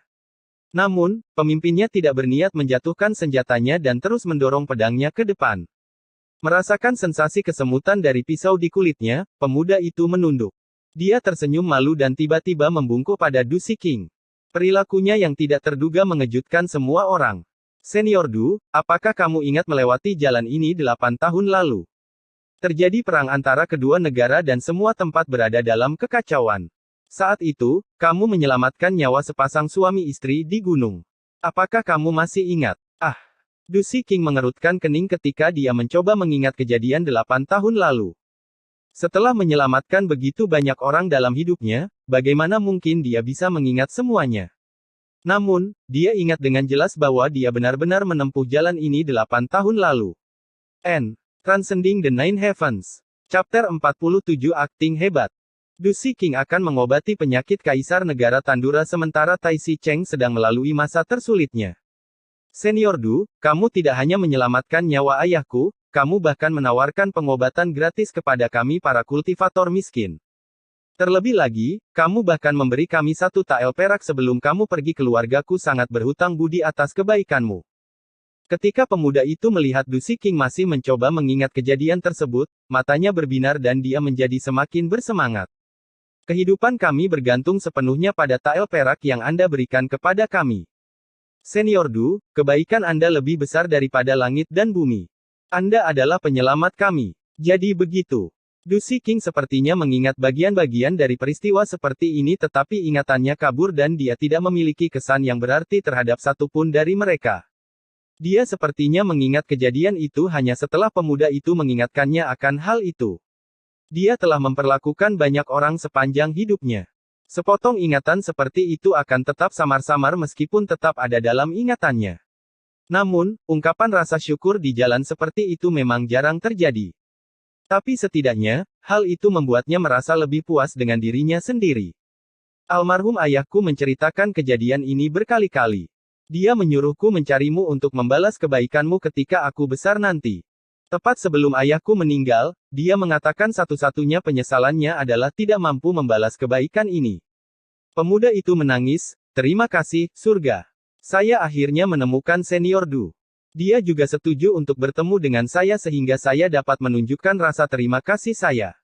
Mendiang ayah saya pasti akan senang mengetahui hal ini. Pria muda itu menangis ketika dia berbicara. Matanya menjadi bengkak dan hidungnya menjadi berair. Cukup. Aku sudah merasakan ayahmu dan rasa terima kasihmu. Du King juga menjadi sentimental. Dia melanjutkan, masa lalu adalah masa lalu.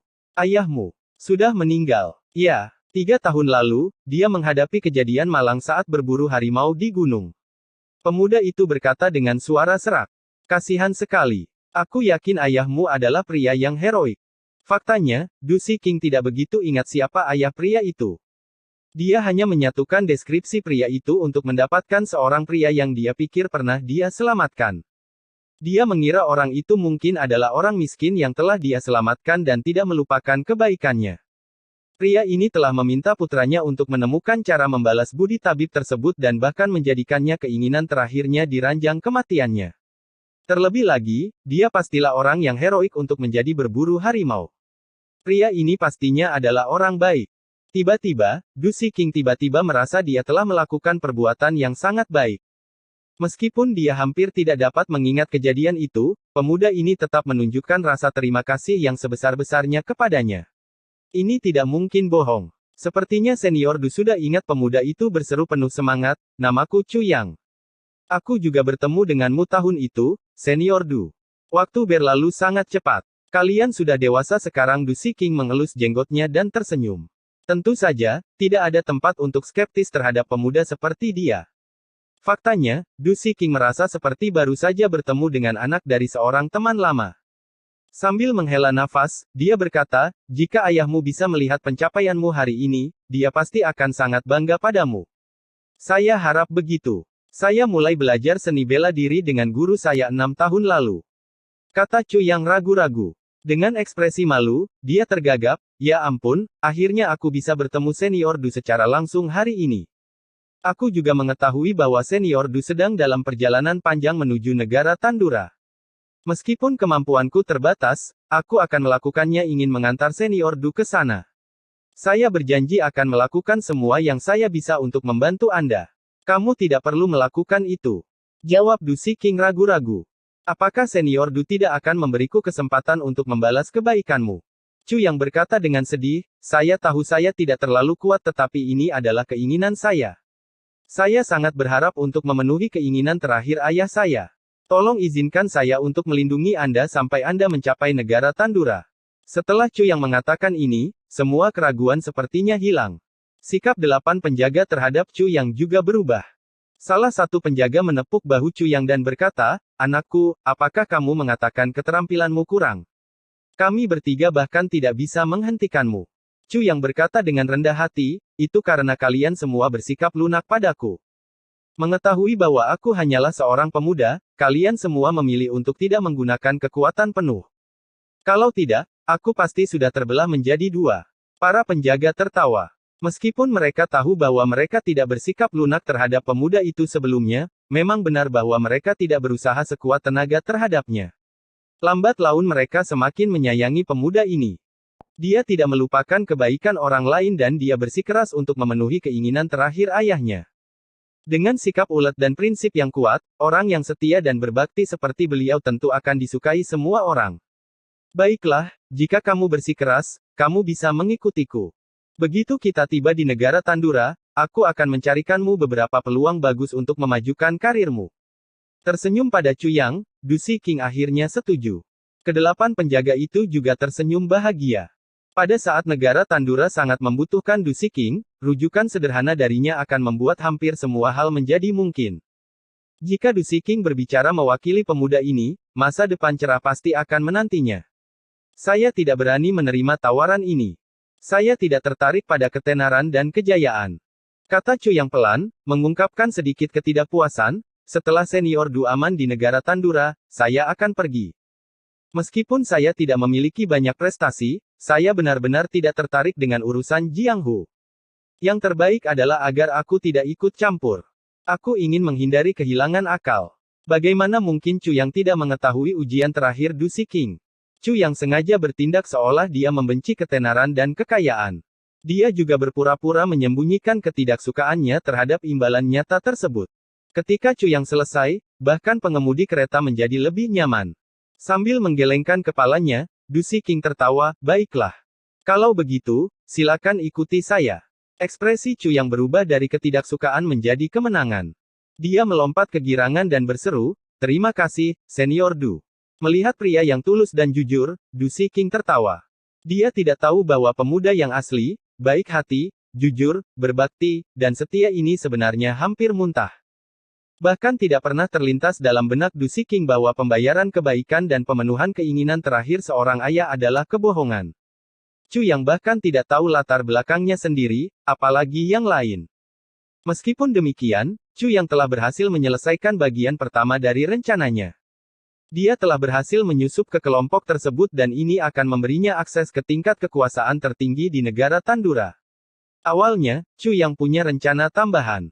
Namun, grup ini adalah kunci dari segalanya.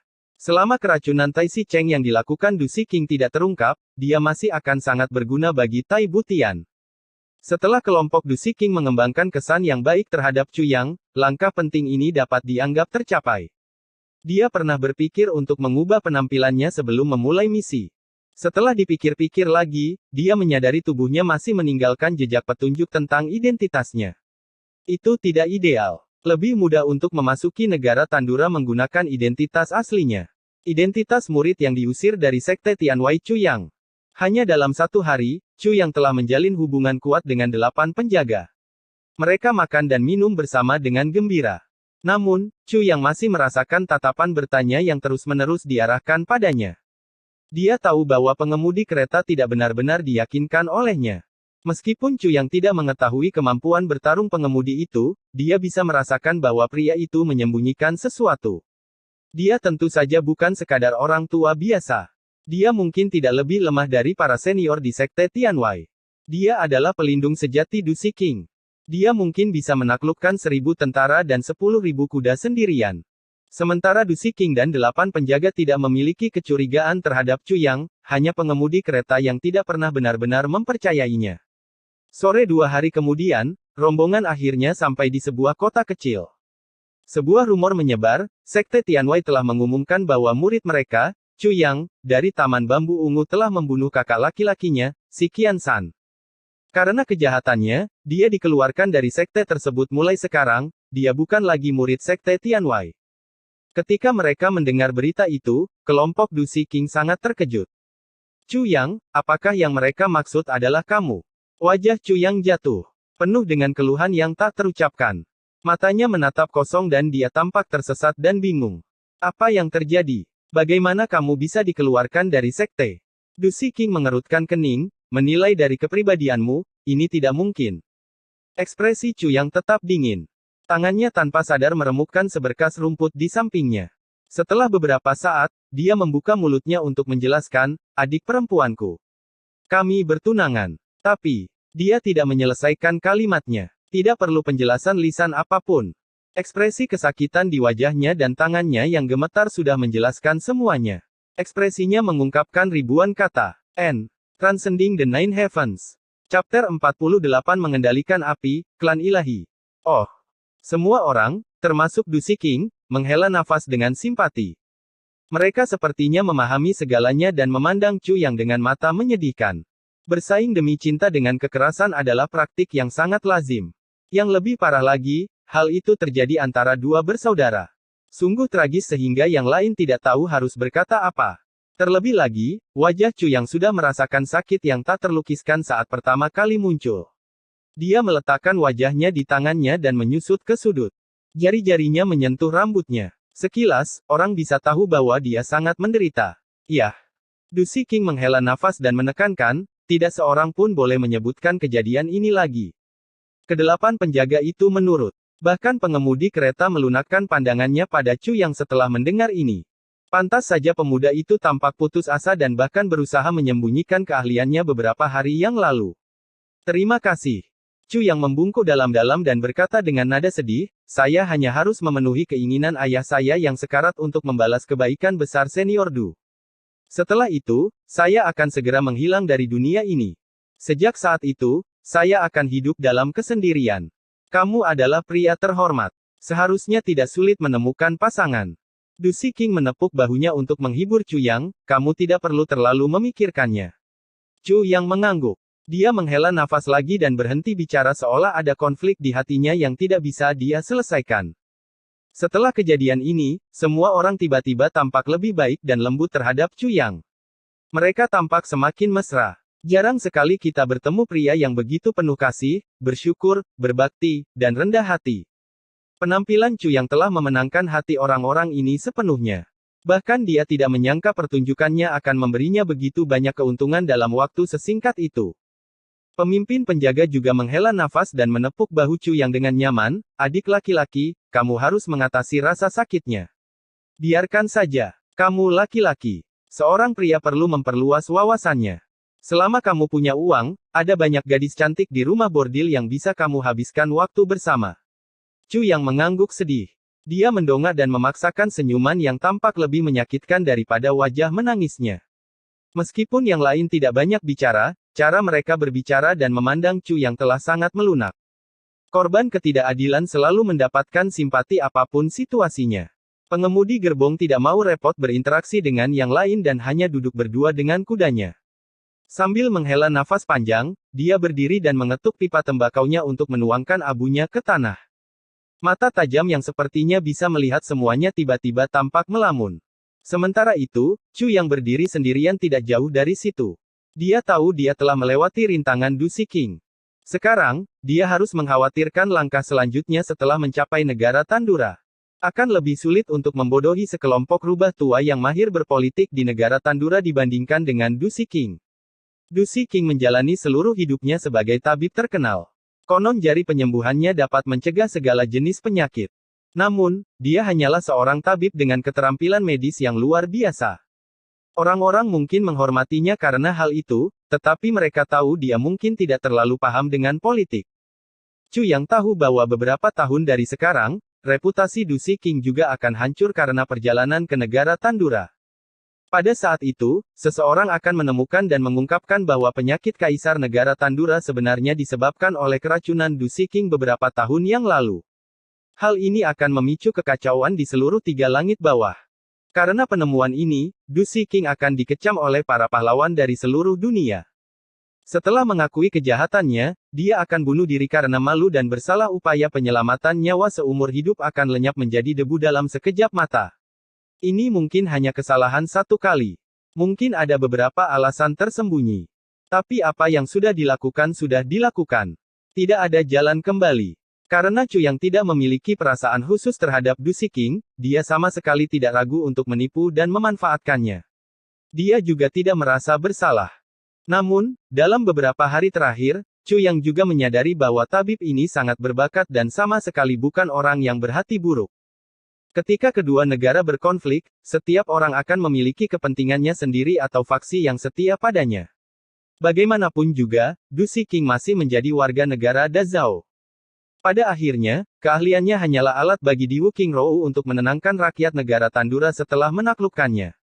Setelah mengamati selama beberapa hari, Chu yang juga sangat yakin bahwa tidak satu pun dari 8 penjaga itu berasal dari Aula Kesatria Kuda Emas. Mereka pada dasarnya adalah prajurit bela diri tanpa kultivasi mendalam. Faktanya, tingkat kultivasi mereka sangat menyedihkan. Semuanya mungkin hanya prajurit bela diri kelas 5 atau 6. Mereka pasti akan berguna dalam menangkap perampok, tetapi mereka hanya akan menjadi setitik debu jika kelompok tersebut benar-benar bertemu dengan ahli bela diri. Tampaknya mereka hanya ada di sana untuk pertunjukan. Satu-satunya ahli sebenarnya adalah pengemudi kereta. Mungkin Du King sendiri juga ahli bela diri. Namun, Chu yang belum pernah mendengar tentang tabib ilahi yang memiliki keterampilan bela diri di kehidupan sebelumnya atau saat ini. Berapa umurmu, Chu Yang? Sementara Chu yang tenggelam dalam kontemplasi, pengemudi kereta misterius itu mendatanginya dengan pipa tembakau di tangannya. 16. Chu yang enggan membicarakan kehidupannya saat ini karena penderitaannya hanyalah akting. Jika dia berbicara terlalu banyak, dia mungkin akan mengungkapkan informasi penting tentang identitasnya. Itu akan menjadi sebuah bencana. 16. Sepertinya kamu telah belajar tentang cinta sejak dini.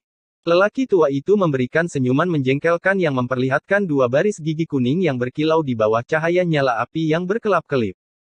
Kilatan tiba-tiba dalam tatapannya membuat Chu yang merasa bahwa pria ini tidak ada di sini untuk percakapan ramah. Yah, sulit untuk mengungkapkannya dengan kata-kata. Aku masih belum bisa memahaminya sepenuhnya sampai sekarang. Chu yang menghela nafas dan berkata dengan sedih, ada banyak hal biasa dalam hidup yang kita anggap remeh. Tetapi ketika suatu hari hilang, hal itu secara tidak sengaja terukir di hati kita selamanya. Kata yang bagus. Setelah mendengar kata-kata ini, lelaki tua itu tetap diam untuk waktu yang lama. Sambil tersenyum tipis, dia melanjutkan, hal-hal biasa dalam hidup adalah hal-hal yang terpatri dalam hati kita selamanya. Ini sudah larut, kamu harus tidur. Setelah berbicara, pengemudi kereta duduk di dekat api unggun dan mulai menyodok api dalam diam. Api menari-nari dan berkedip-kedip di matanya yang kusam. Sesekali, mata itu berkilat menghipnotis. Chu yang terkejut. Dia sangat yakin bahwa percakapan itu seharusnya menjadi ujian terakhir pengemudi itu baginya. Namun, itu berakhir hanya dengan satu kalimat mengapa orang tua itu membiarkannya begitu saja. Setelah perenungan mendalam, Chu yang menghela nafas. Ungkapan hal-hal biasa dalam hidup adalah hal-hal yang terpatri dalam hati kita selamanya, bukanlah sesuatu yang ia buat begitu saja, melainkan pada kenyataannya, sebuah kalimat yang bergema dalam di dalam dirinya. Dalam kehidupan sebelumnya, Mo Qingwu dan dia menghadapi banyak hal yang akan mengintimidasi langit dan mengejutkan bumi. Namun, baru setelah Mo Qingwu meninggal, kenangan samar itu mulai membanjiri pikirannya. Satu-satunya hal yang tersisa dalam ingatannya adalah saat-saat hangat dan biasa yang mereka habiskan bersama. Tak satu pun dari hal-hal tersebut merupakan hal yang luar biasa. Astaga, siapa yang tidak memiliki masa muda? Astaga, siapa yang tidak memiliki masa muda? Chu yang tenggelam dalam pikirannya ketika dia tiba-tiba mendengar suara orang tua itu. Dia tidak percaya pikiran mereka selaras. Terkejut, dia menoleh dan menemukan lelaki tua itu sedang menatapnya. Tatapan mereka menunjukkan empati satu sama lain. Manajer Gao, kamu harus berhenti bermimpi tentang masa mudamu. Kamu sudah melewati masa jayamu sejak lama. Pemimpin penjaga tertawa keras sambil mengangkat kantong anggurnya.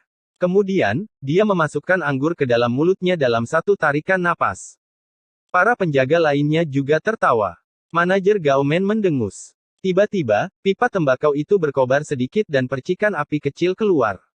Itu langsung menuju ke kantong anggur yang diminum oleh pemimpin penjaga. Kantong anggur itu masih terisi lebih dari setengahnya. Namun, percikan kecil masuk ke dalamnya dan nyala api besar langsung keluar dari kantong anggur. Pemimpinnya terkejut dan kehilangan hampir separuh rambut wajahnya. Bau terbakar memenuhi udara sesaat. Hampir tidak bisa mengendalikan amarahnya, penjaga itu berteriak, "Manajer Gao, apakah Anda serius?" Manajer Gao mendengus, dan perlahan berjalan pergi dengan pipa tembakaunya. Pemimpin penjaga meludah ke tanah dan menatap manajer dengan marah tetapi tidak berani mengucapkan sepatah kata pun. Tatapan Chu yang tiba-tiba beralih ke manajer Gao. Dia memperhatikan sosok pengemudi kereta saat dia berjalan pergi, sedikit bergoyang dari sisi ke sisi. Kekhawatiran muncul di Chu Yang. Sekilas gerakannya tampak mudah, tetapi Chu Yang tahu itu adalah teknik tingkat yang sangat tinggi. Kantung anggur itu pasti berisi sedikitnya 3-4 liter anggur. Kalau dilempar ke arah obor, obornya pasti langsung padam, apalagi percikan api kecil. Gerakan ini membutuhkan kekuatan mata, pengaturan waktu yang tepat, dan kontrol kekuatan yang sangat baik. Tapi ini bukanlah fakta yang paling mengkhawatirkan. Yang paling mengkhawatirkan Chu Yang adalah bahwa langkah ini memiliki kekuatan pengendalian serangan di belakangnya tanpa kekuatan untuk mengendalikan api. Hal ini tidak akan tercapai jika dia memiliki kekuatan untuk mengendalikan api, maka dia pastilah anggota klan ilahi. Mungkinkah dia berasal dari klan ilahi itu? Transcending the Nine Heavens. Chapter 49 Pedang yang Berkah. Manajer Cao memang terlihat seperti manusia. Bagaimana dia bisa memiliki kemampuan klan ilahi untuk memanipulasi api? Apa misteri di balik pengawal terdekat Dusi King? Terlebih lagi, jalanan terlalu sepi. Sementara Chu yang sedang memikirkan masalah ini, roh pedang 9 kesengsaraan di dantiannya tiba-tiba muncul. Dia merasakan bahaya besar di sekelilingnya. Dalam hitungan detik, rambutnya berdiri tegak. Tatapannya dengan cepat berubah menjadi dingin. Dia tidak repot-repot menoleh untuk melihat. Dia berputar dan berguling di tanah sebelum melompat tinggi ke udara. Suatu saat dia berada di samping api dan saat berikutnya, dia berada di belakang pohon. Keseluruhan gerakannya begitu cepat dan luar biasa sehingga mereka yang melihatnya tidak dapat mempercayai mata mereka. Tiba-tiba, suara siulan yang tajam terdengar di atas. Sebuah batu besar, berdiameter beberapa meter, jatuh dari atas. Itu langsung menuju Dusi King dengan sangat presisi. Dusi King berada tepat di tengah-tengah sasaran mematikan batu itu. Manajer Gao berteriak dan tubuh lamanya tiba-tiba menjadi sekuat macan tutul. Dia melompat ke depan dengan satu gerakan cepat tetapi jelas dia tidak akan tiba tepat waktu untuk membawa Dusi King ke tempat yang aman. Saat itu, Chu yang secara misterius muncul di samping batu besar. Sebuah pedang tiba-tiba muncul di tangannya. Ia melesat ke arah batu seperti ular yang menyerang mangsanya. Ujung pedangnya mengiris udara seperti naga dan menusuk ke sisi batu. Bam! Awalnya, batu itu berputar ke bawah dengan kecepatan tinggi. Namun, tusukan yang tepat waktu dan tepat pada titik lemahnya sedikit memperlambatnya. Pemandangan yang mengesankan itu tak terlukiskan. Itu menyerupai gunung besar yang terguling oleh titik poros yang tajam. Batu besar ini bereaksi seketika. Kemudian, seolah-olah dadanya dipukul keras oleh batu besar, Chu yang terlempar ke belakang dengan keras saat darah tumpah dari mulutnya. Untungnya, dia berhasil memberi lebih banyak waktu untuk manajer Gao itu hanya sepersekian detik tetapi itu lebih dari cukup bagi Jenderal Gao untuk melakukan apa yang harus dia lakukan. Dalam sepersekian detik tambahan, manajer Gao melesat ke depan seperti sambaran petir dan muncul di antara Dusi King dan batu besar. Dengan teriakan yang kuat, manajer Gao melancarkan pukulan tak terlihat. Itu sangat cepat sehingga satu-satunya hal yang terlihat hanyalah kilatan putih dari kepalan tangannya. Saat berikutnya, batu besar itu pecah menjadi ribuan keping dan pecahan kecil menghujani kelompok itu. Dusi King aman dan sehat. Swosh, swosh, swosh. Rentetan anak panah terbang turun dari puncak gunung. Mereka menyudutkan kelompok itu dari segala arah. Masuk ke formasi hadapi musuh. Pemimpin penjaga memerintahkan. Kedelapan penjaga itu mundur secara sistematis dan dengan cepat melompat ke atas kudanya. Dalam hitungan detik, masing-masing dari mereka dilengkapi dengan perisai bundar. Meski reaksi mereka relatif cepat, salah satu penjaga masih tertembak di bahu dan betis. Ujung anak panah menembus tubuhnya dan merobek potongan daging dan darah bersamanya. Jeritan tajam memenuhi udara. Penjaga lainnya mengambil 3 perisai untuk melindunginya. Swosh, swosh, swosh. Ratusan anak panah kembali menghujani mereka seperti tirai besi. Buk, buk, buk. Anak panah itu jatuh ke tanah dan perisainya. Seluruh area tampak seperti landak berduri raksasa. Manajer Gao berteriak lagi sambil memutar tubuhnya seperti topan. Dia menangkap lusinan anak panah di udara dengan tangannya dan melemparkannya ke arah terbangnya. Anak panah itu terbang kembali seperti sambaran petir hitam. Dia bahkan tidak repot-repot memeriksa apakah mereka mengenai. Tanpa ragu, dia meraih Du King dan menariknya ke dalam kereta. Twist, twist, twist. Rentetan anak panah diarahkan pada target baru. Kereta kekuatan anak panah menyebabkan seluruh gerbong berguncang, tetapi tidak ada anak panah yang bisa menembus sisinya. Gerbong ini bukan gerbong biasa. Buk, buk, buk. Suara anak panah yang mengenai sasaran datang dari puncak gunung, ke arah mana manajer Gao mengirim anak panah itu kembali. Ini adalah suara anak panah yang mendarat di batang pohon. Mereka diiringi teriakan di kejauhan. Manajer Gao kembali dari kereta dalam hitungan detik. Wajahnya pucat. Reaksi pertamanya bukanlah maju ke arah musuh tetapi melirik Chu Yang. Manajer Gao adalah satu-satunya di grup yang mengetahui betapa sulitnya gerakan pedang Chu Yang sebelumnya. Jika bukan karena gerakan pedang yang luar biasa itu, hasilnya akan menjadi bencana. Dari segi waktu, akurasi, kekuatan, dan bahkan penempatan pedang, gerakan pedang ini sempurna di luar imajinasi. Itu adalah langkah Saleh yang lebih dari mengesankan. Pemuda ini hanyalah seorang prajurit bela diri.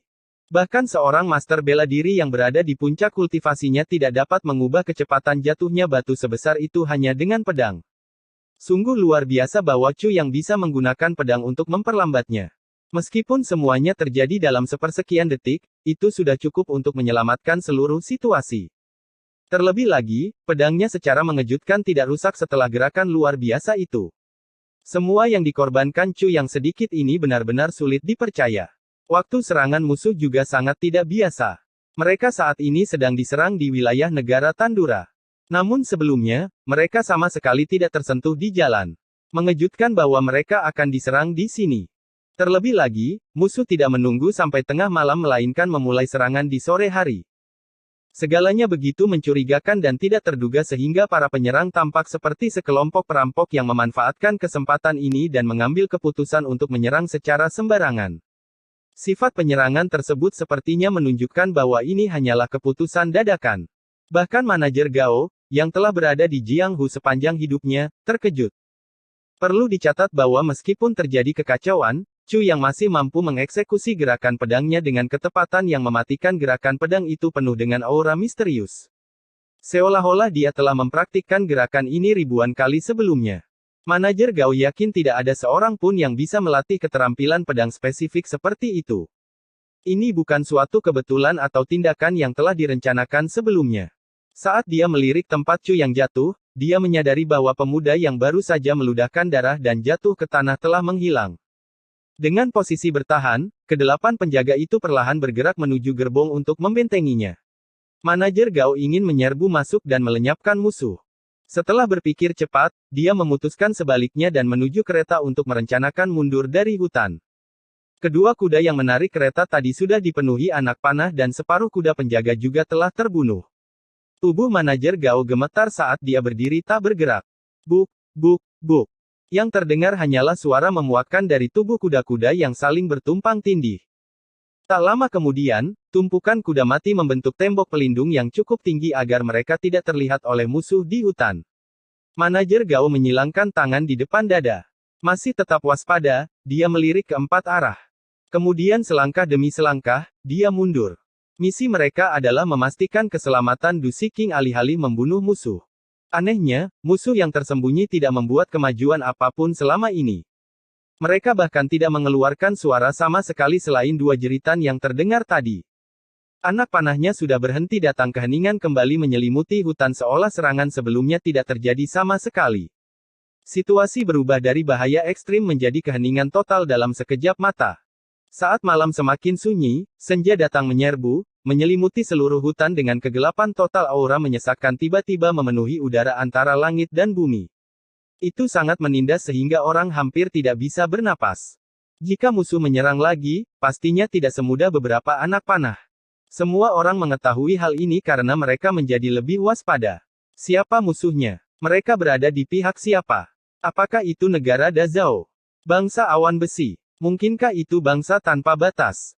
Atau apakah itu kekuatan yang tidak diketahui? Semuanya kabur seperti kegelapan yang mereka alami. Terlepas dari pihak mana mereka berasal, serangan ini pasti sudah direncanakan sebelumnya. Hanya setelah 10 meter mundur, kelompok itu menghadapi bahaya baru. Setelah serangkaian suara detak lembut, suara siulan tajam mendekat.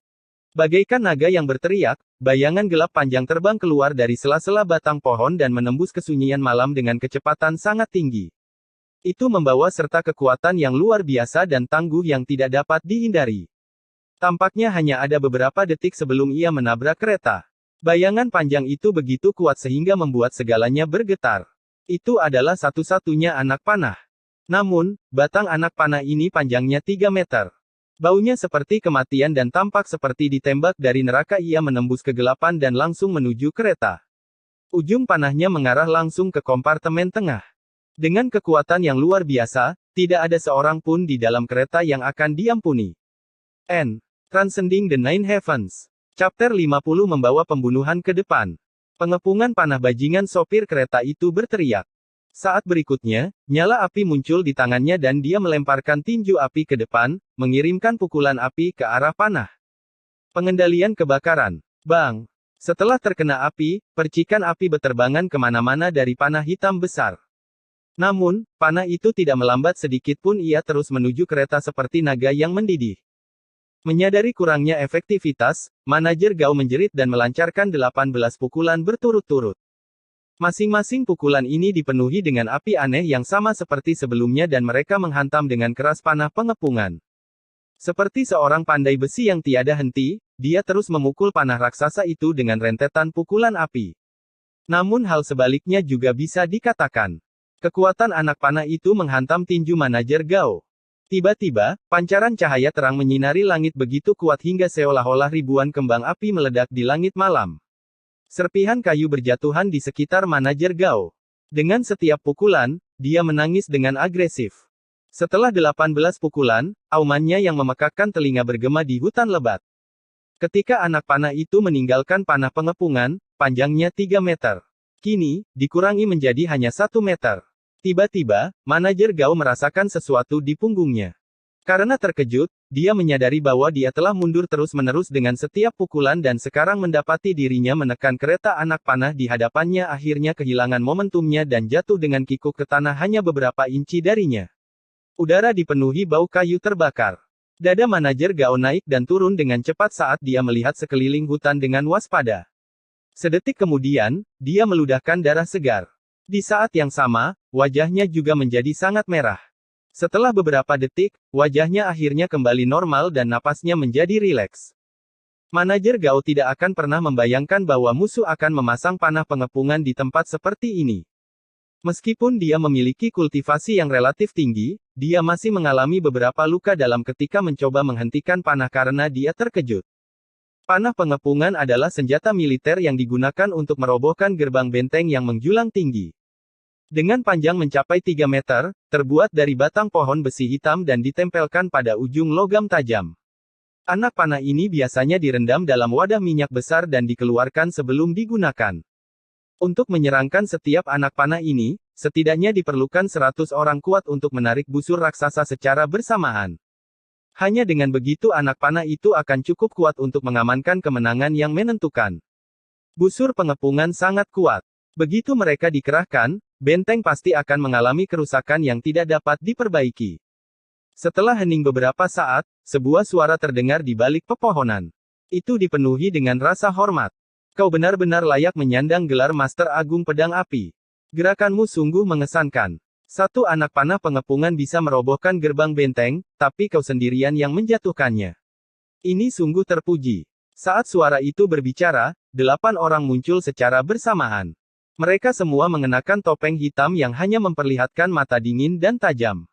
Mereka maju menuju manajer Gao selangkah demi selangkah dari berbagai arah. Mata manajer Gao menyipit saat dia bertanya, "Siapa kamu?" Mengabaikan pertanyaannya, salah satu dari mereka berkata dengan dingin, Rumor mengatakan bahwa guru besar pedang api, Gao Wei Cheng, telah pensiun dari Jianghu. Saya percaya itu benar. Seorang guru besar pedang bekerja sebagai pengawal seseorang dan menerima kehidupan yang mudah seekor anjing. Aku sangat iri padamu Gao Wei Cheng, di mana pedangmu? Karena terkejut, manajer Gao tiba-tiba menyentakkan tubuhnya ke depan. Postur tubuhnya yang sedikit bungkuk tiba-tiba menjadi tegak. Matanya melirik ke arah 8 sosok itu sambil berbicara dengan dingin, jika kamu sudah mengetahui identitasku, kamu pastilah seorang tokoh terkemuka di Jianghu juga. Tunjukkan dirimu. Manajer Gao berteriak sambil berkata, ungkapkan dirimu. Suaranya begitu memekakkan telinga hingga mengguncang tanah dan menggerakkan pepohonan. Orang lain bahkan tidak bergerak sedikit pun. Dia berdiri di sana dan melanjutkan tanpa terintimidasi, Gao Wei Cheng, jika kamu membawa Du King dan kembali ke tempat asalmu, kita tidak akan mengejar lebih jauh atau, hari ini akan menjadi hari kematian Master Agung Pedang Api. Manajer Gao memiringkan kepalanya dan tertawa, keberanian sekali mari kita lihat bagaimana kalian berencana melawanku. Salah satu orang berjubah lainnya mengejek, Master Agung Pedang Api.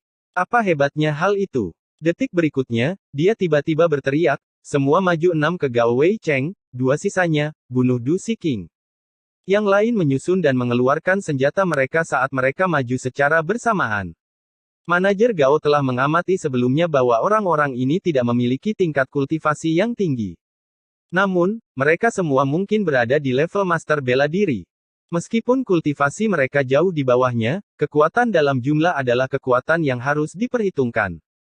Apakah kamu bagian dari pasukan negara Tandura? Manajer Gao terkejut dengan momentum luar biasa dari musuh, yang tidak mampu diimbangi oleh banyak seniman bela diri tingkat tinggi. Musuh tidak mau repot-repot menjawab. 6 pedang menebas ke arah manajer Gao dengan kecepatan kilat. Lindungi keretanya manajer Gao berteriak. Di saat yang sama, pergelangan tangannya bergerak cepat. Pedang besar dengan aura merah tua muncul. Itu membuat layar tebal di udara dan pada saat berikutnya, api berkobar di mana-mana. Bam bam bam. Bentrokan senjata terdengar tanpa henti di kegelapan. Dalam sekejap mata, pertarungan sengit pun terjadi antara 7 pendekar pedang. 2 sosok berjubah lainnya tidak memperhatikan pertempuran dan langsung menuju kereta dengan pedang terhunus. Jika musuh maju satu persatu, manajer Gao akan dengan mudah menjatuhkan mereka satu persatu. Namun, tidak mungkin membunuh mereka semua sekaligus. Selain itu, dia juga menderita luka dalam setelah pertarungan dengan panah pengepungan dan ini semakin melemahkannya. Pada saat ini, manajer Gao dikelilingi oleh 6 musuh sementara 8 penjaga tidak memiliki peluang melawan 2 lainnya. Manajer Gao menjadi lebih cemas dari sebelumnya. Tepat setelah panah pengepungan dilepaskan, Chu yang sudah menghilang tanpa jejak ke dalam hutan. Dia seperti serigala yang kembali ke wilayah asalnya. Setelah batu itu menghantam, Chu yang segera berbalik dan mundur. Dia memuntahkan segumpal darah segar untuk mengurangi tekanan pada sistem internalnya. Setelah itu, dia dengan cepat menginjak tanah dengan keras hingga menghasilkan awan debu. Dia kemudian mengandalkan awan debu di dataran rendah untuk menyembunyikan tubuhnya, menjaga dirinya tetap rendah dan merangkak menjauh seperti ular. Dalam beberapa gerakan cepat, dia menghilang di balik pohon besar. Terakhir, dia memanjat ke puncak pohon dan mengandalkan tutupan dedaunan. Dia melompat dari satu cabang ke cabang lain dan melewati lebih dari selusin pohon sebelum menghilang jauh ke dalam hutan. Pergerakannya semulus angin sepoi-sepoi di hutan. Mereka sangat lincah sehingga cabang-cabangnya sulit bergerak. Jika pembunuh paling terampil melihat Chu yang beraksi, mata mereka mungkin akan keluar dari rongganya. Ini adalah jalan keluar yang telah direncanakan Chu yang sebelumnya. Sebenarnya, hal itu sudah direncanakan jauh sebelum penyerangan dimulai. Terlepas dari di mana dia berada, Chu yang selalu memiliki kebiasaan merencanakan rute pelarian dan jalur penyerangannya. Dia sekarang berdiri di antara 2 jalan ini. Menyerang mungkin memberinya manfaat, mundur berarti menjauhkan nyawanya dari bahaya. Penyergapan seperti itu tentu saja akan melibatkan kekuatan besar. Berdasarkan hujan anak panah tadi, sudah jelas bahwa teknik pertahanan pasif akan berakhir dengan bencana. Bahkan jika musuh melemah, mereka dapat dengan mudah membunuhnya. Satu-satunya solusi untuk kebuntuan ini adalah dengan memulai serangan terhadap musuh. Du King tidak boleh mati. Saat ini, Du King berada di bawah perlindungan manajer Gao. Dia seharusnya aman untuk saat ini. Chu yang sama sekali tidak mengkhawatirkannya. Itulah sebabnya Chu yang dengan cepat melanjutkan tindakan selanjutnya setelah pedangnya bergerak di atas batu besar. Bawa pembunuhan itu ke dalam hutan. Siapapun yang ada di hutan, merekalah pelaku utama penyergapan ini. N.